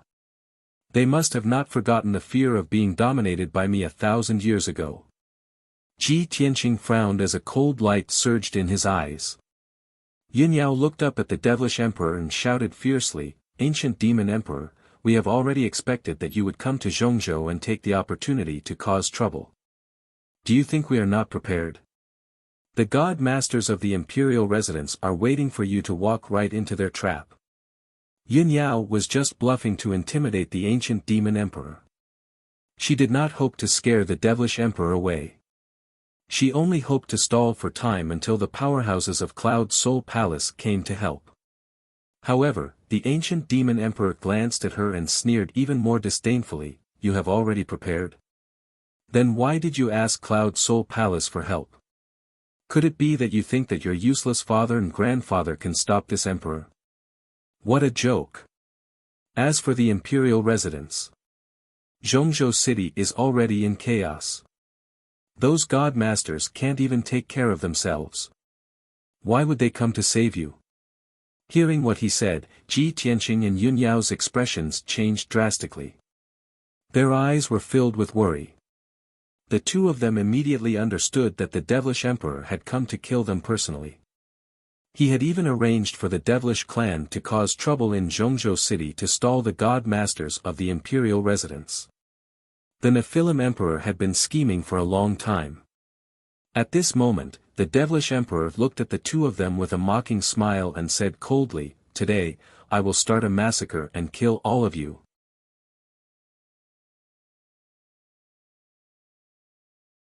Chapter 9:10. As soon as the Nephilim king finished his sentence, he released an endless amount of blood-red light from his body and spread in all directions. Swoosh! In the blink of an eye, the blood-red light shrouded an area with a radius of 100 miles. It sealed the entire area and turned it into a huge blood-red light cage. Ji Tianqing, Yun Yao, the 800 guards and maids, as well as the mountains and the vast forest, were all trapped in the cage and could not escape. The Nephilim king waved his hand and shot out dozens of blood-red light beams. They sprayed towards the bridal procession like spiritual snakes. Bang! Bang! Bang! Instantly, more than 60 spiritual snake-like blood-red light beams penetrated the chests of more than 60 guards and maids on the spot. The blood-red light flashed and blood-curdling screams reverberated in the sky. The spiritual snake-like blood-red light beams devoured the flesh and souls of many guards and maids. They turned into blood-red water beams and connected to the Nephilim king's hand like ropes. In the blink of an eye, more than 60 guards and maids were turned into skeletons. Their flesh and souls were all devoured by the Nephilim king. Their red robes and long skirts were torn to shreds by the wind and drifted down from the sky. One after another, gray skeletons fell from the sky into the forest, making muffled sounds. More than 60 young lives were turned into skeletons in the blink of an eye. This scene was so horrifying that it made one's hair stand on end. More than 700 guards and maids witnessed the entire process with their own eyes. They were scared out of their wits and screamed in terror. The Nephilim king stretched his hand gently and revealed a joyful expression. He muttered to himself, "The taste of fear and blood, I haven't tasted it in a long time. The flesh and souls of young people are the best delicacies. I won't get tired of it even after thousands of years." Ji Tianqing and Yun Yao were so furious that their eyes almost popped out of their sockets when they saw the Nephilim king's brutality. Murderous intent surged from their bodies. "Nephilim king! You cruel and heartless devil, you deserve to die thousands of times. Even if all the water in the world is poured, it will not be able to wash away your bloody sins." As they shouted, Ji Tianqing and Yun Yao launched their attacks at the Nephilim king in the sky. Red Dragon Flash. Ji Tianqing unleashed all his power and released a huge flaming sword that was more than 30 meters long. It shot towards the Nephilim king like a fiery dragon. Yunyao drew her cold moon sword and stabbed dozens of sword radiances towards the Nephilim king. However, the Devil Emperor turned a blind eye to the two's attacks, not taking them seriously at all. The Sky Barbaric demonic commander, who was standing behind him, dashed out in a flash and stood in front of the demonic emperor. "How dare you show me your incompetent skills?" Sky Barbarian demon commander bellowed scornfully. He waved his hands and unleashed two giant blood-red palms, slapping toward Red Dragon Flash and the Cold Light Sword Light. The huge bloody palm and the sword light collided with each other with a loud bang, causing a series of muffled bangs to ring out. The Nem King and the of the Nephilim King of Demonic King demonic of King. The power of the two flaming palms did not diminish. They hit the bridal sedan where Ji Tianqing and Yunyao were. With a loud boom, the luxurious flower carriage made of gold and jade was smashed into pieces on the spot, exploding into pieces that filled the sky. Countless flowers were smashed into powder. The thousands of gems embedded in the bridal sedan were also scattered. Although the bridal sedan had a defensive array, it could not withstand the demonic king of demonic kings' attack and was destroyed. Fortunately, Ji Tianqing and Yunyao reacted quickly and retreated before the flaming palms hit them. Otherwise, the two of them would have been injured by the flaming palms. Ji Tianqing and Yunyao retreated 100 meters away. They stood in the sky and looked at the demonic king of demonic king with fear in their eyes. Based on the power of the flaming palms, Ji Tianqing could tell that the demonic king of demonic king was more powerful than Zhou Shuai. He was at least in the 5th or 6th tier of the soul-refining realm. At this moment, Jiang Chen, the leader of the guards, saw that the bridal sedan team was in chaos. Countless guards and maids were running away in panic. He was instantly filled with anger. His blood boiled and he was filled with murderous intent. He pulled out his sword and pointed it at the demonic king of demonic king. He shouted, "Guards, listen to my order. Attack the demonic king with all your might. Protect Master and Miss Yun." The guards of Tianqing Palace trembled. They instinctively pulled out their weapons and attacked the demonic king of demonic king together. One of the 300 guards of Cloud Spirit Palace stepped forward. He pulled out his sword and shouted, "The demonic king is here. Whether we fight or not, we can't escape death. We martial artists swear to protect the dignity of our people. We will never bow to the demonic king even if we have to die." The majestic and solemn voice turned into rolling sound waves that reverberated fiercely in the sky. The guards and maids were instantly infected by the leader's hot-bloodedness. The fear in the hearts of the hundreds of martial artists dissipated. They were all filled with murderous intent. Under the leadership of Jiang Chen and the leader of the guards, all the martial artists raised their arms and shouted. They rode on their spirit beasts and birds and charged at the demonic king and demonic king without any regard for their own safety. Although the hundreds of martial artists were only at the origin core realm, and only a few had reached the sky origin realm, they were all aware that the demonic king of demonic king and demonic king had killed the demonic king. However, everyone understood that the area within a radius of 50 kilometers had been sealed off by the blood-red light. There was nowhere for them to run. Since they were going to die either way, they would rather fight the demonic king and die on the spot than be a lamb waiting to be slaughtered by the demonic king. Kill. Let's fight the demonic king. Protect Miss Yun with our lives. We have no regrets even if we die for Master Demonic King. Human disciples will never yield to the demonic king. More than 700 martial artists were shouting themselves hoarse. They brandished their weapons and slashed at the demonic king and demonic king, attacking the demonic king and demonic king from all sides. The sky within a 20-mile radius was instantly illuminated by the brilliance of the demonic king's true yuan. The demonic king and the demonic king stood proudly in the sky. They smiled contemptuously and pitifully when they saw the martial artists charging at them without any regard for their own safety. A bunch of ants who don't know what's good for them. How pitiful. Lowly insects of the human race. Since you want to die, Ben Shui will fulfill your wish. The demonic king waved his hand as he sneered. More than 100 blood-red light pillars shot at the martial artists like demonic snakes. The blood-red demonic snakes instantly destroyed the sword and saber lights in the sky. They pierced through the martial artists' chests and crushed their hearts. The blood-red demonic snakes devoured their flesh and souls, turning them into skeletons that fell from the sky. After devouring the flesh and souls of more than 100 martial artists, the demonic king's body glowed with blood-red light. He became more excited and bloodthirsty.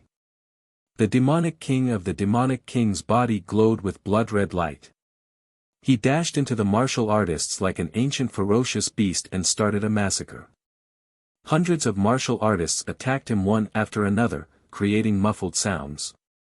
However, they were unable to break through his protective blood-red light. He waved his palms and slashed out a huge blood-red light blade.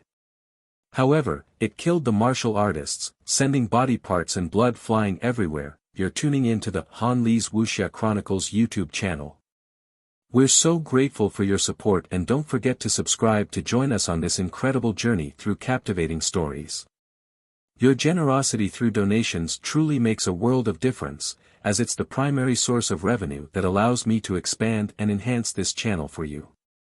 Thank you from the bottom of my heart for being a part of this adventure.